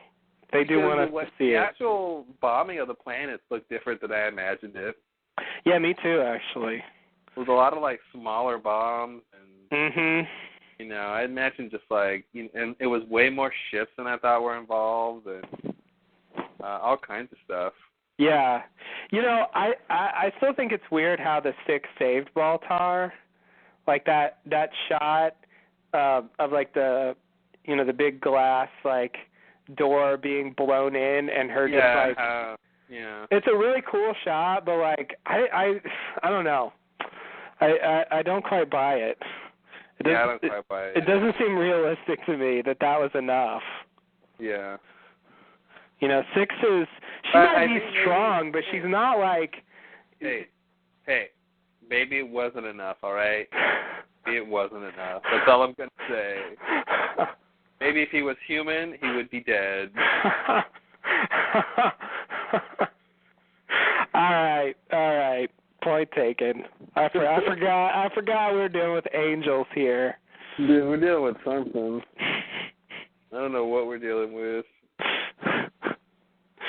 Angel to I mean, maybe that's what they're trying to say was, like, the Baltar angel and, like, maybe the Baltar and the Six are Cobaltians. Maybe they're from Cobalt. Oh. Hence the name Baltar? Mhm. And Six? And Six? Yeah. Six never got a name. That'd be interesting if they were Cobaltians and they were like the last or something. Mhm.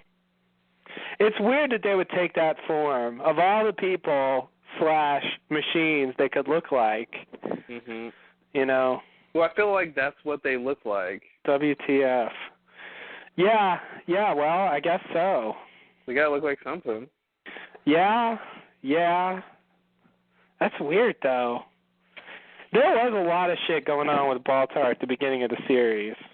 Mhm. They barely touched on it in this, but and he was a genius. Yeah, definitely. He never seemed to age. Yeah. That's a minor point. Yeah, I don't know. Maybe there's something there. See, that would have been cool. See, I can almost even buy that ending now if that's what they wanted to say. Mhm.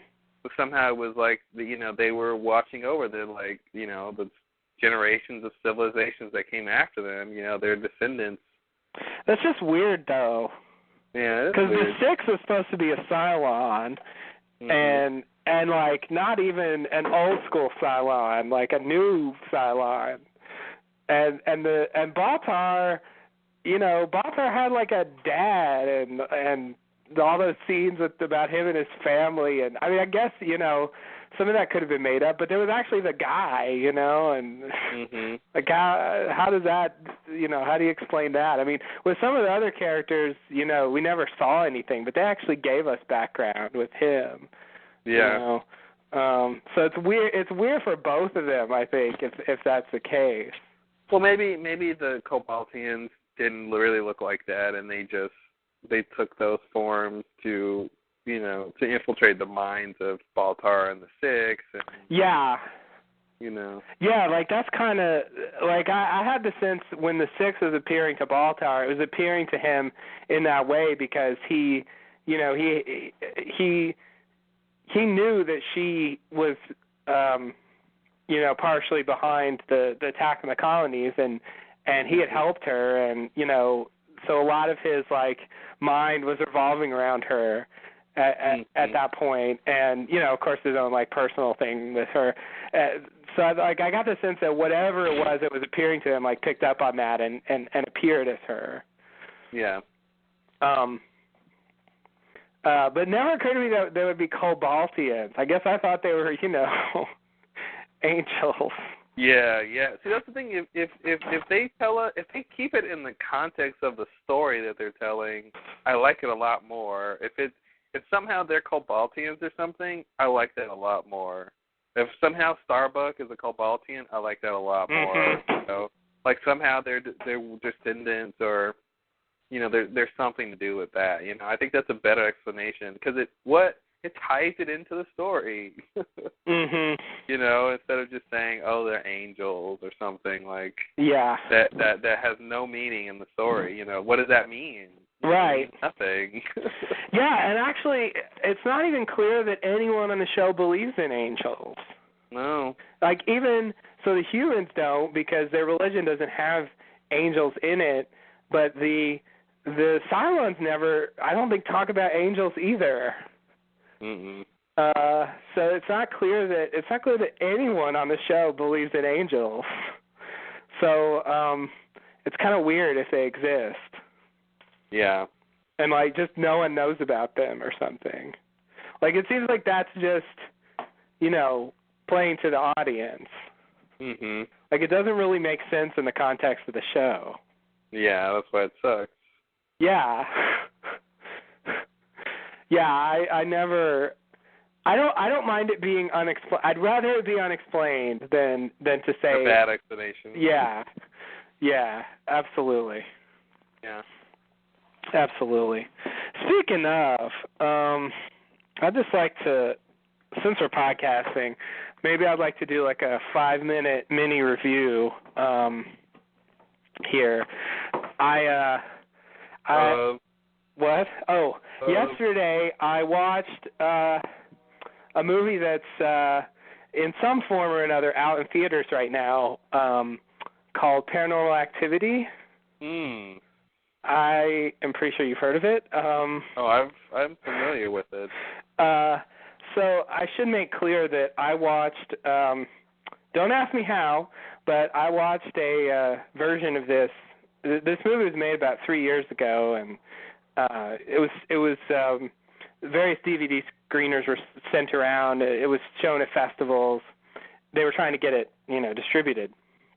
Eventually, Steven Spielberg got a hold of it and liked it and bought it, and originally they were going to remake it with known actors and a bigger budget, but they decided not to do that, to release the original.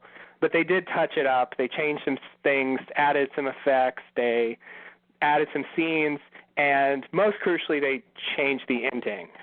Of course.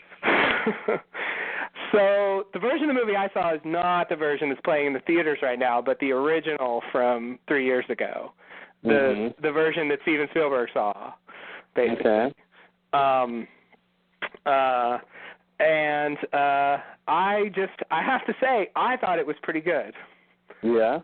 I really enjoyed it. Now, I think it depends on, if you can if you're into this kind of movie, whether you're going to like it or not. I guess it's a genre now, like the documentary style horror movie. Yeah. Docu-horror. Yeah. It's like I guess for me the first one I ever saw was Blair Witch Project. More recently there was also Quarantine, which I didn't see. Cloverfield. Cloverfield I saw Quarantine. I didn't see Quarantine, but I saw the original, the Spanish version, Rec. I think they're basically the same, as far as I can tell, except not in English. So yeah, it's a horror movie, but it's shot in this like home video style, and it sort of creates a sense of realism, which I think, if you do it right, works really well.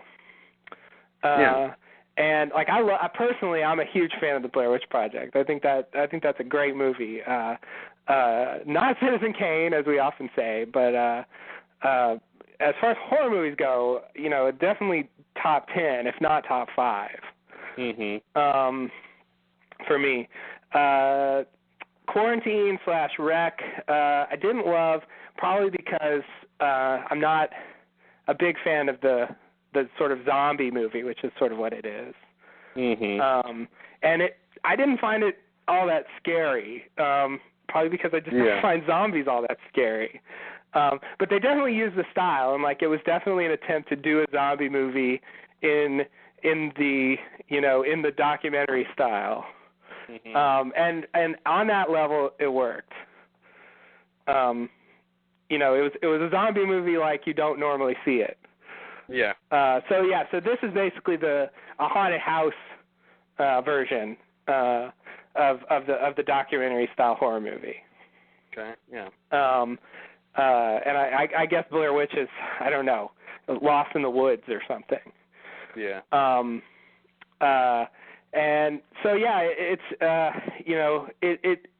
it succeeds basically in the same way as Blair Witch does. Like it hardly shows you anything. It gets by on very, very simple things, but since it plays on like very basic things that happen all the time, like just hearing noises at night or something, like that happens all the time, and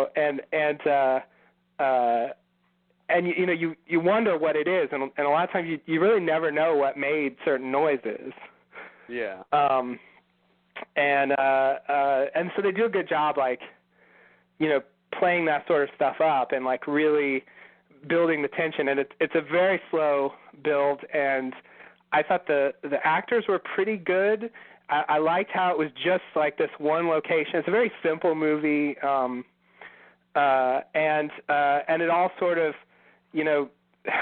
escalates to a very small degree, and then the ending in the original I thought was pretty good.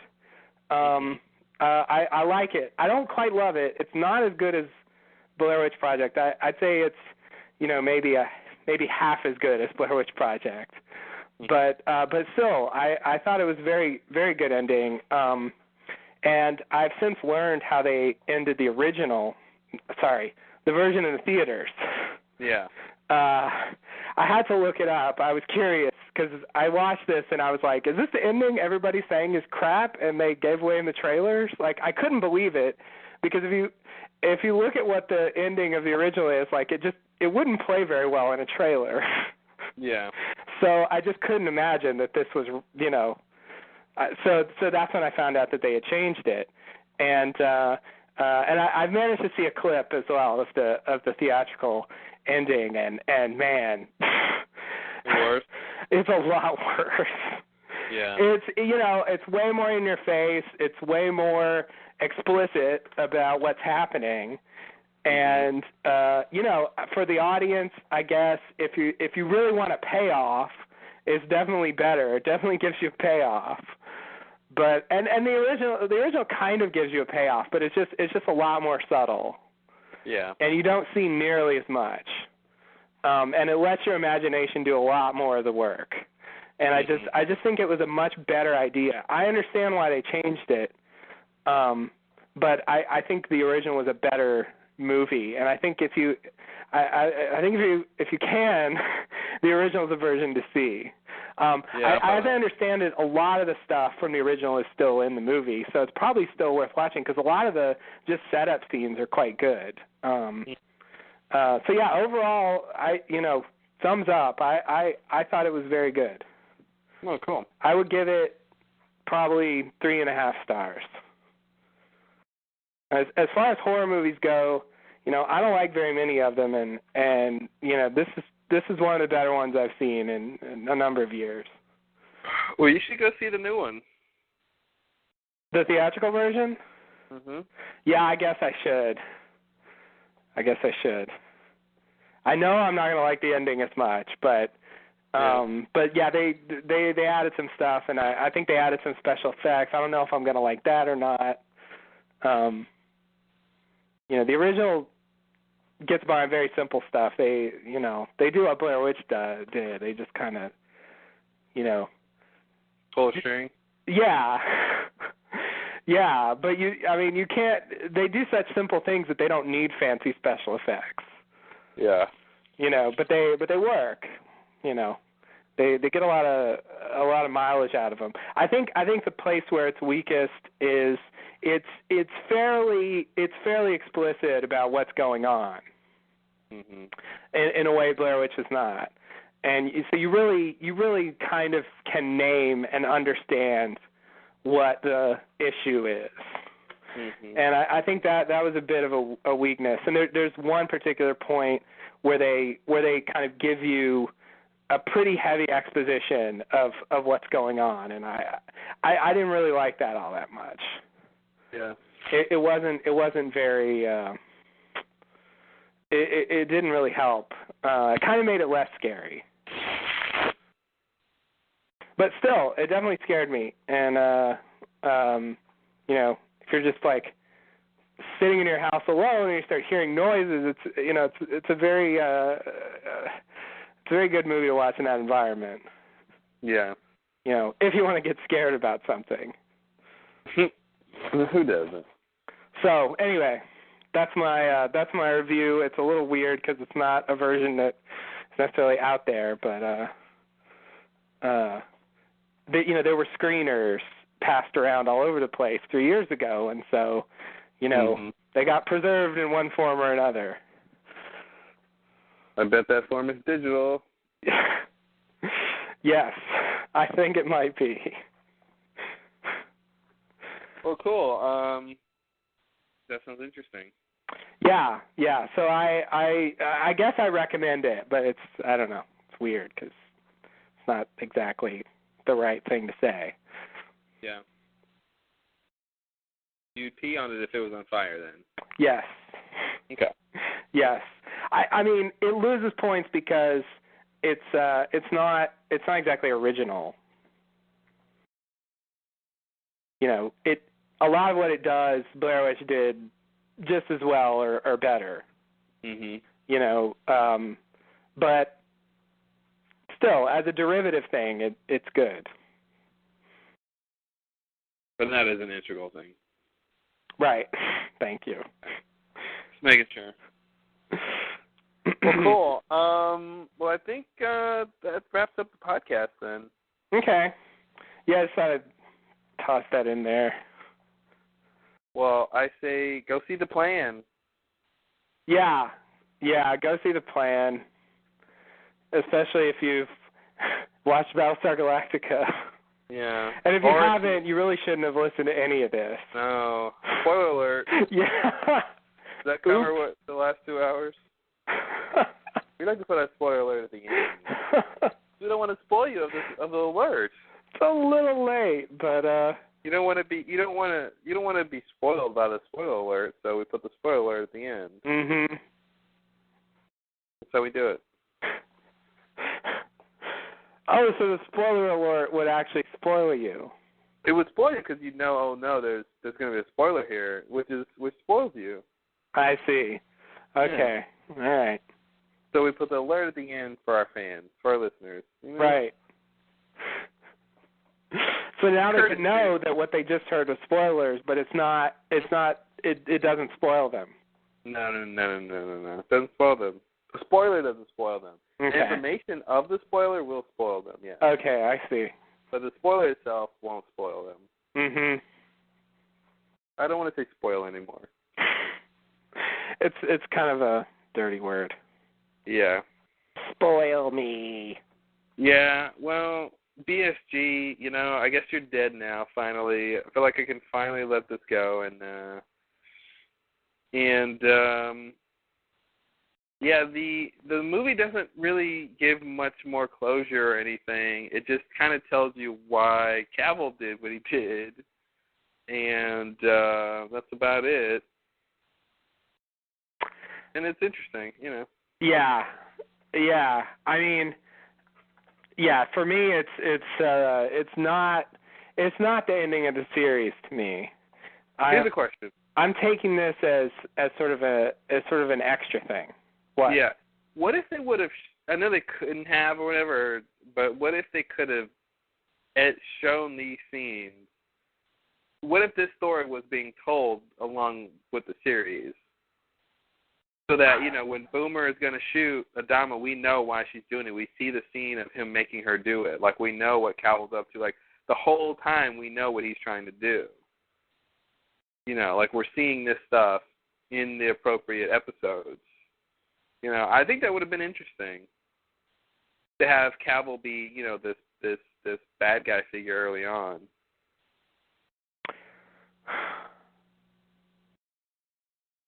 Yeah, I mean, I like how it plays when you watch it the first time when it's a mystery, and you sort of don't know what's going. You don't know who Cylons, and the first time you see Cavill, you don't know he's a Cylon. Like I like the first time I watch it, I like all that stuff. Now, once I'm watching the show again, and I already know all that stuff, I could actually see putting those scenes in and that being good. Yeah. I guess I wouldn't necessarily want to watch the show the first time like that because I feel like it gives away too much stuff. Yeah, but the stuff it gives away isn't that big of a mystery. It's just why they did what they did. Not like, I feel like it doesn't ruin anything, does it? Well, I mean, besides all the hints about who the Final Five are. The Final Five thing is a big one. But but again, like, why was that even a mystery? Like, I don't know. To me, I think if the show, if I... Hello?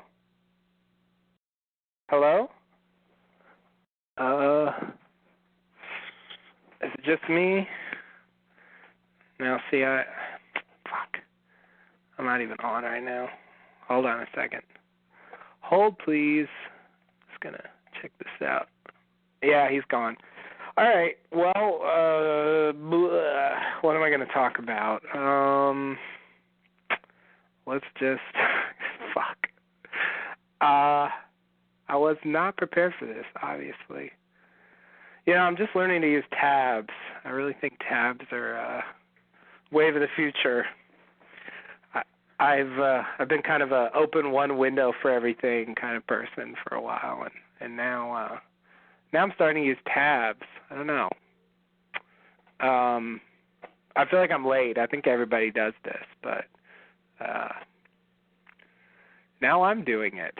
Let's see. What do we have here? Anything interesting?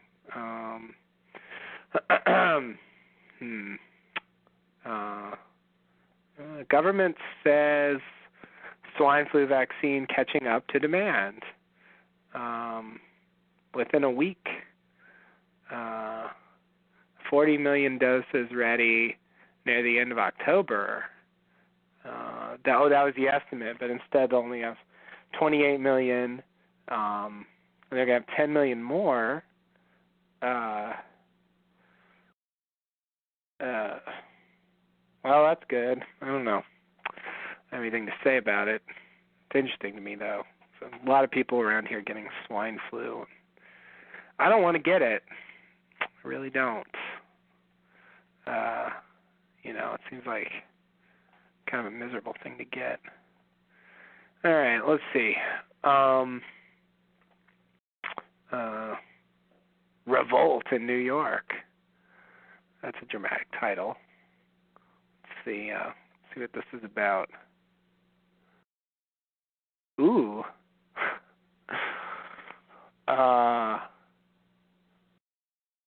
Okay, this is getting ridiculous. Is he coming back or what?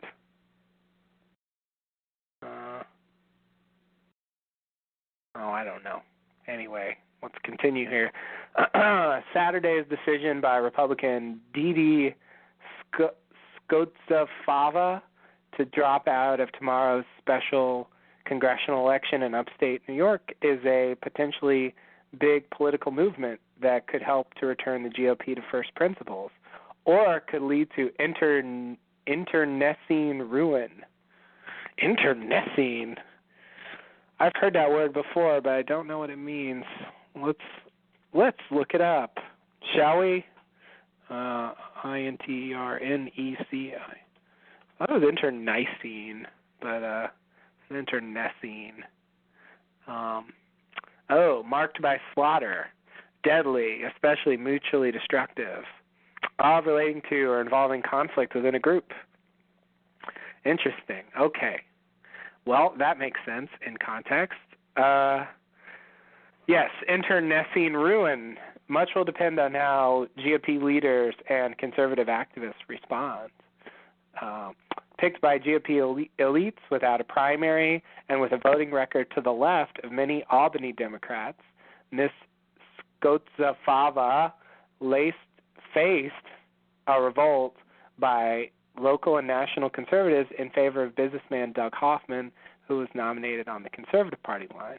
The longtime GOP assemblywoman saw herself falling in the polls and yesterday endorsed Democratic lawyer Bill Owens, who could still win the GOP-leaning seat with a plurality. Well, I don't really know what I'm talking about, so I'm going to have to... Hello? Oh, whoa. Are you here? Yeah. Sorry, my phone died. Yeah, I had that sense. Yeah. Man, what a stalling that was. What a what? Stalling. Oh, what were you doing? Oh God, I was desperately looking for a news story. I read one and went nowhere. Then I read this one. I don't even know what I'm talking about, and it had the word internecine in it. So I went and looked it up and learned what it meant. And then I went back to the story, and then I knew what the word was, but I realized I didn't care. So you got to the same place the audience got to like 5 minutes before. Exactly.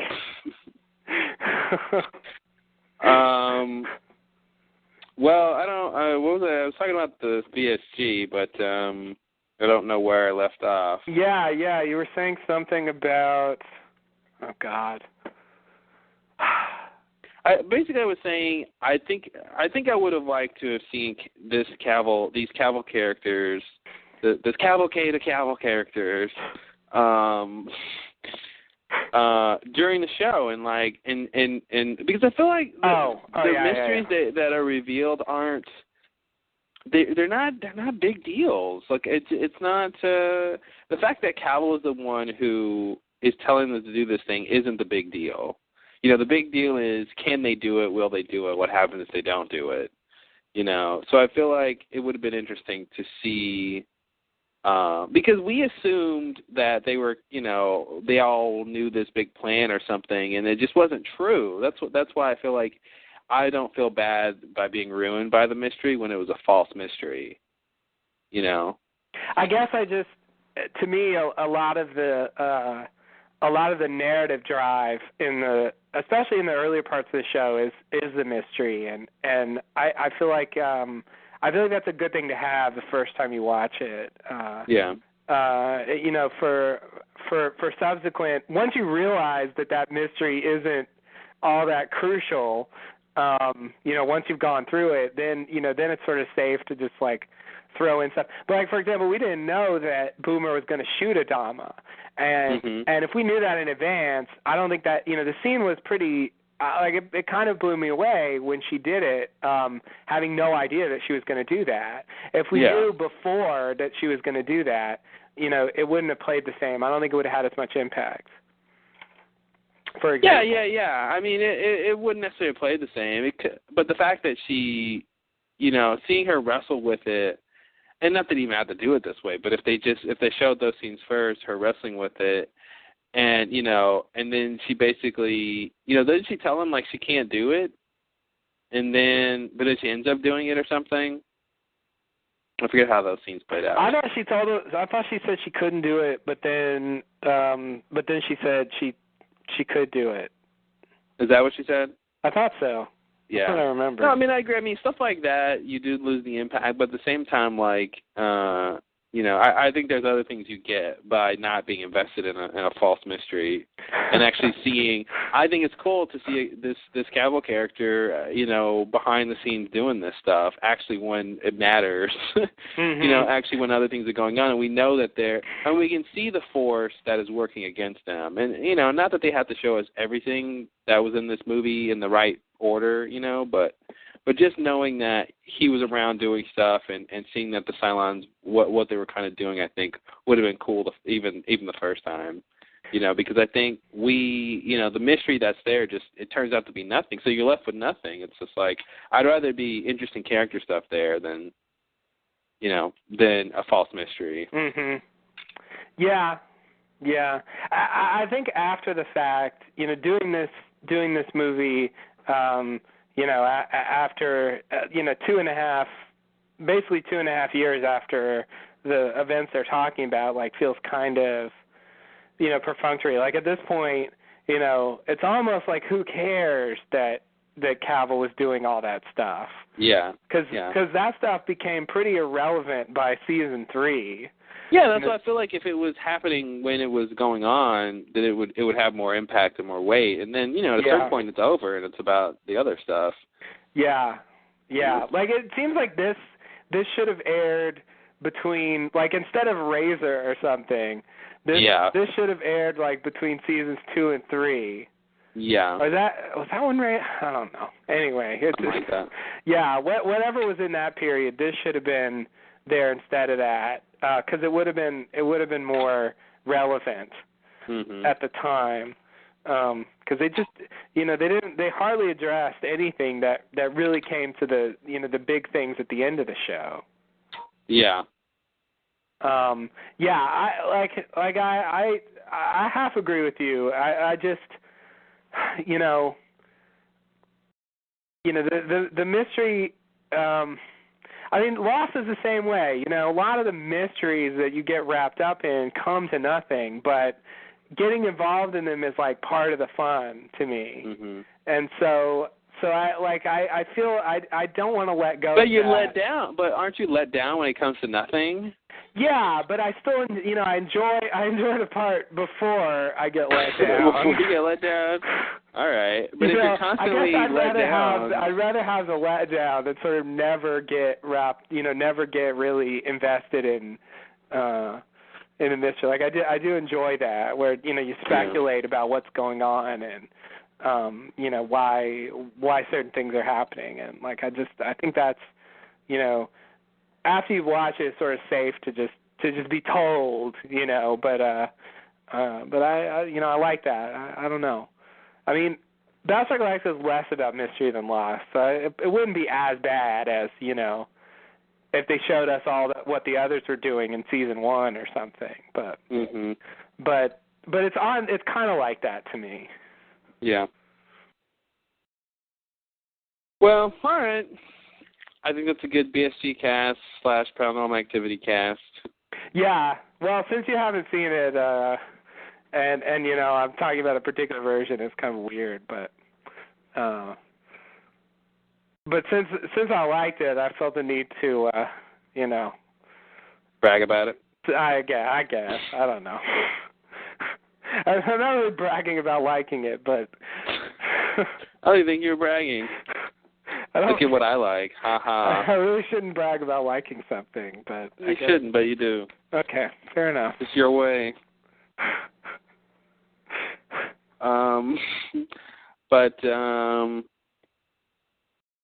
All right, cool. Well, overall, I'd say it was definitely worth watching. Although one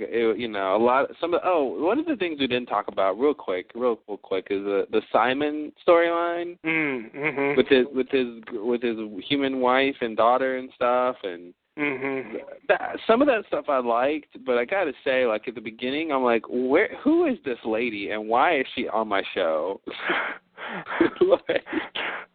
Like she was just in all these scenes and she's just doing all this talking and I'm like, listen, man, I don't know who you are. I don't know who you are, but there's important things going on and you're just in these scenes and I don't know what's going on here. She had all those scenes with the chief too. Yeah, she had all those scenes with the chief. She annoyed me at first, and then by the end of her story, I thought she was good in it. Yeah. At first, I was just like, I don't like you. I don't know what you're doing here. But I appreciated that they tried to flesh out a little bit a couple of the Cylons who kind of got ignored in the series. That was definitely cool that they did that with him and the 2 or the 4. Doro. The guy blew himself up. Yeah. Yeah, because they definitely did not get a lot of screen time on the series. No. There was long stretches where you wouldn't see them at all. They definitely made his. What did you say his name was? Phil? Doral. Bill? Doral. Doyle? Doral? What are you saying? Doral. Doral. That was his name? Yeah. That's why I couldn't remember. It's weird. I think that was his name when he was like the tour guide on Galactica. Okay. But was he 2 or was he 4? Oh God, I don't know. Okay. Well, his model seemed to be a little less advanced than the other ones. That's the sense I got. Yeah. He seemed like he always got the crap jobs. Like yeah. he had to blow himself up, and his guys had to shovel the humans, and it seemed like his model was just crapped on. Just in general, he was at the low end of the totem pole. Yeah. No, they definitely made it seem that way. I felt like it was a little bit of a retcon to try to explain why we never saw him. Wait, why we never saw him? But it works. Yeah. Like in the series, like a lot of times they would show the Cylons, but we wouldn't see him. What was the retcon? The retcon is his model was crappy and they sent him to go do like manual labor. Oh. Like, I don't think that's really why we didn't see him. Yeah, no, I don't think so either. I mean, I didn't get the sense that was an explanation for that, but I guess it could be. Yeah, well, yeah, that's how I took it. He is number 5. 5, okay. Leoben is 2. Oh, okay. Deanna is 3. Simon is 4. Simon's 4. Yeah. Yeah. I didn't remember. There is no number 7, right? Number 7 is Daniel, the one who was Daniel. The one we never saw anything about, right? Never saw anything about. This would have been their chance if they were going to tell us something. Mm-hmm. They didn't tell us shit. That's the Great Lost storyline. Yeah. They had something that could have been fleshed out a lot there, and Ron Moore just was not interested in that for some reason. So didn't Cavill say in the series that he killed Daniel or something, or he had him boxed, or but it was like a jealousy thing? Yeah, something like that. Okay. So his model was just really jealous. Yeah. He wanted to be the only one. Right. Yeah, he was just, very, very petty, and also, amoral and smart. It's weird that he didn't go shoot Adama. Like he always had other people do things, but he never was like willing to go do them. Mhm. Yeah. Well, it seemed like he wanted to stay there and like run things. Yeah, but when you ever heard of the phrase, you can't get it done right, if you want it done right, do it yourself. Like they had that whole thing about all of them failing him, and it's just like at some point he would take matters into his own. He would wait until he's, within range of a resurrection ship or something. Yeah. But then he should, take matters to his own hands, and then he kind of never did. Right. Until he was caught. I do love that scene when they're both caught. He's like, "I'm not a Cylon. How dare you?" And then he sees the other one and he's like, "Oh, okay." Yeah. That's classic. Yeah, that's always What can you do? Yeah. Oh. I always thought the answer should be, we're twins. Yeah, that's the best you can do. As long as there's 2, if there was 5 of them, okay. You can't say you're quintuplets, all right. Right. But I'm like, there's 2 of them, we're twins. Mhm. And they wouldn't believe it, but I think you should at least say that. Yeah, he could try. He's kind of a fatalist, Cavill, though. No, he is. Yeah, he kind of gives in pretty fast. I mean, that's his, his final thing on the show, where he just shoots himself. Like he really just didn't, he was quick to just abandon things. Yeah. So it sort of makes sense to me that he'd just say, "All right."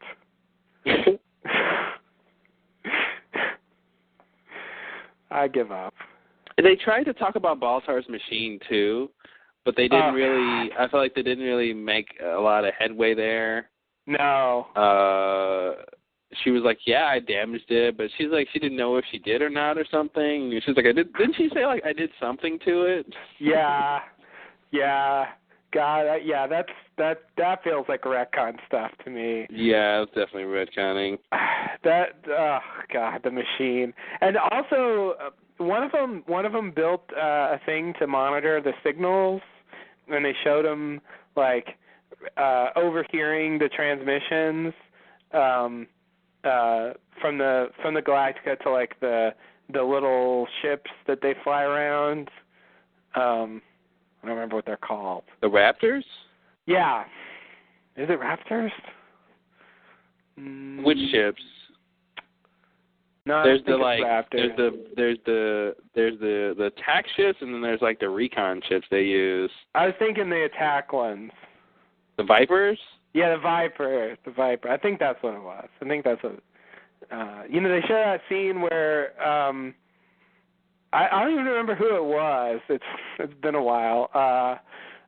Where they build this little like device and then overhear some communication with. You're talking about when Leoben was listening to Starbuck? Was it Leoben? He wanted. I think it was Leoben, or one of them wanted to be able to listen to the communications, and at one point Leoben was listening to Starbuck doing her stuff. Yeah. Okay. So what's your point? Okay. I wasn't sure why they did that. Like, I guess maybe I don't remember what in the series that's supposed to explain. I thought it didn't seem like it ever went anywhere. With the Leoben stuff, I thought it was he was just being obsessed with her, and then I thought it was some explanation of why she was awesome or something. Because it was just her being good, being a good fighter leader or whatever. Mm-hmm. But, I don't really know what they were trying to say with that either. And remember that scene where, like, was it he was being, I guess it was some, yeah, it was a scene where he gets captured and Starbuck is interrogating him, and he's like, I could kill you right now before they can. It was another one of those, like, Cylons are really fast and stuff. And yeah. strong. And she, like, didn't believe him, and then he flips over the desk, and he grabs her, and then I guess what happens is he has a vision or something about, like, he sees all the stuff from when they show the flashes of stuff when he captures her on New Caprica. Is that what Remember happened? that? Yeah, wouldn't that happen? Like he sees images of like them when he has her captured and stuff, and then he lets her go. But it was weird because like that stuff happens later, doesn't it? Yeah. Oh, it definitely happens later. Yeah, like, that's from New Caprica. Yeah, and so like it didn't make any sense, like how he was having a vision from the future or something, or he was remembering the future. Or... And why would he even see that? Like that what was the point of that subplot anyway? You mean when he captures her? Yeah. Oh well, that's a question for the series if this doesn't answer. I mean that's the whole thing was he was obsessed with her, but I mean maybe he was trying to figure out what her destiny was. I don't know. They never said. Like he trapped her in a house and they had a kid and like they were trying to live like a family, but she just kept killing him. Like like what could he have gotten out of that? And secondly, why would he have a vision of that in the future? Like like why did that even matter in the long run? Like it seemed like it was some. I got the sense that it was the reason he didn't kill her then or there or something. Oh, okay. Okay. But I don't know. They didn't say that. That's weird, though. Of all the things he could have seen, why would he see that? And then you follow that storyline until the point where she tells him she saw her dead body, in the thing, and he just runs away. Yeah. He gets so scared by that he runs away, and it's like, what? Like, all right. After being obsessed and like pursuing this issue for the whole show and thinking that there's something special about Starbuck, you find some evidence suggesting that that's true, and you just take off. That's it. I'm done. This is too crazy for me. Shit got real. I was like, no thanks. See, at the time, I thought he knew more, And so I thought like he had some big realization or something about what her destiny was, because I just, you know, we had no clue what was going on at that time, and yeah. well, we still don't, but but as far as Leoben went, like we didn't really know, you know, where he was coming from, and so I really thought there was more to it. It really seems weak. That like I know it's crazy, but like that should make you want to find out more what's going on. I mean, that's the point. I think he realized she was a Cobaltian, and he was like, "Oh my God, now I got to get away." So that's my story. But why do you have to run away from a Cobaltian? Because it was too much. He realized it was too much. This was something that was bigger than him. Okay. I don't know. I mean, I get the sense that's sort of right, but it just seems like he would be too invested in it to give it up that quickly. And I think he never really returned to it in the series. He kind of just floated in the background for the rest of the series. Yeah. I think they tried to do a lot with the series, and they tried to talk about a lot of things, and a lot of things they tried to talk about they never really nailed down. Yeah. You know, the normal stuff, the mainline stuff, it works. You know, excuse me. The people, you know, trying to get to find their planet and find a home, and they're getting attacked by these silent, like all that stuff works. The bigger picture stuff is really, you know, they didn't really do a great job with solidifying it. Yeah. Oh man. And I'm not even sure what they think about it. Yeah. You know, watching this, it's like, you know, what is their picture of the overall, like, you know, story of the show? Like you know, watching this, it's like it seems like they didn't really have one. Yeah. You know, the whole show was just, you know, it started off, but you know, with this particular act of jealousy and, you know, pettiness on the part of Cavill, and then from there he was just trying to, you know, finish the job and you know, improvising along the way, and then some other stuff happened that was, you know, equally sort of random, and that's it. Like that's it. It's you know, if that's the plan, then, you know, it's just hard to imagine that's sort of the, you know, that's what the show's about in the end. Yeah. But yeah, I agree. I mean, the basic stuff was good, and you know, there was a lot of really good characters, and you know, a lot of really good parts in the show. And overall, I really liked it. You know, and I even liked the ending a lot. But in terms of actually trying to make a coherent story out of it, or you know, figure out what the overall sort of mythology is, it doesn't really work. Yeah. Like the more you focus on just, you know, the basic stuff with the characters, I think the better it gets. Yeah, totally. I just think, you know, the big thing is they really should have said, they should have answered what the difference between a human and a Cylon is. I think that's the big thing they should have addressed. They should have just made a statement about that. They should have made a statement about that. And I think that's the big question. I think I wanted, that I feel like they should have really addressed that they didn't. You know, what does it all mean? Like, at the end of the day, is there a difference or not? Okay, one's stronger than the other. Okay. But, you know, everything else is the same, right? You know, one can, you know, put its hand and control a computer or something and, you know, jack into a computer, and one can't. But everything else is the same? You know? So I don't know, but cool, pretty good podcast, I think. Yeah. I guess this is probably it for Battlestar Galactica. We never did podcasts about the end of the series, so I think this is sort of that as well. Yeah.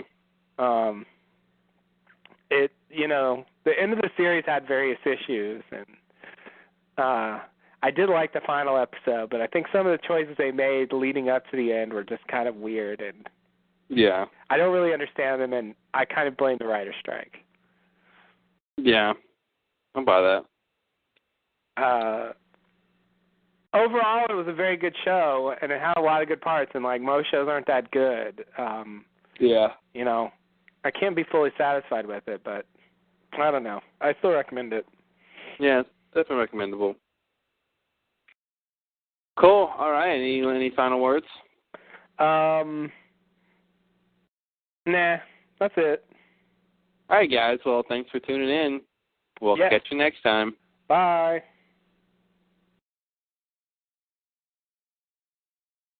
Maybe. If we can stop it. And go. Well, we'll see. I'm pressing buttons. All right. Oh, I'm showing that you're not connected. Oh, cool. Well, then I guess we'll just hang up. Okay. Yeah, I got to go do laundry and do shit. Cool. But I don't. If you want to cut out that part where I dropped, that's fine. I don't know how much you vamped or anything. Oh, I vamped a lot, but I could cut it. Yeah, I mean, if it's not worth having, then just cut it. Yeah. All right. Cool. All right, dude. Well, I'm going to get going and run my errands before my week starts. Oh. I know, it's sad news. Back to worky. No, I only get 2 days. Yeah. And then it's 9 till 9. 9 to 9. Oh, you're doing OT? Yeah, OT. Oh, God. Yeah, well, technically I have to go to work tomorrow myself. Yeah. So I guess I should do something. So anyway, all right. All right, yeah, I'll catch you later. Okay, talk to you later. All right. Bye.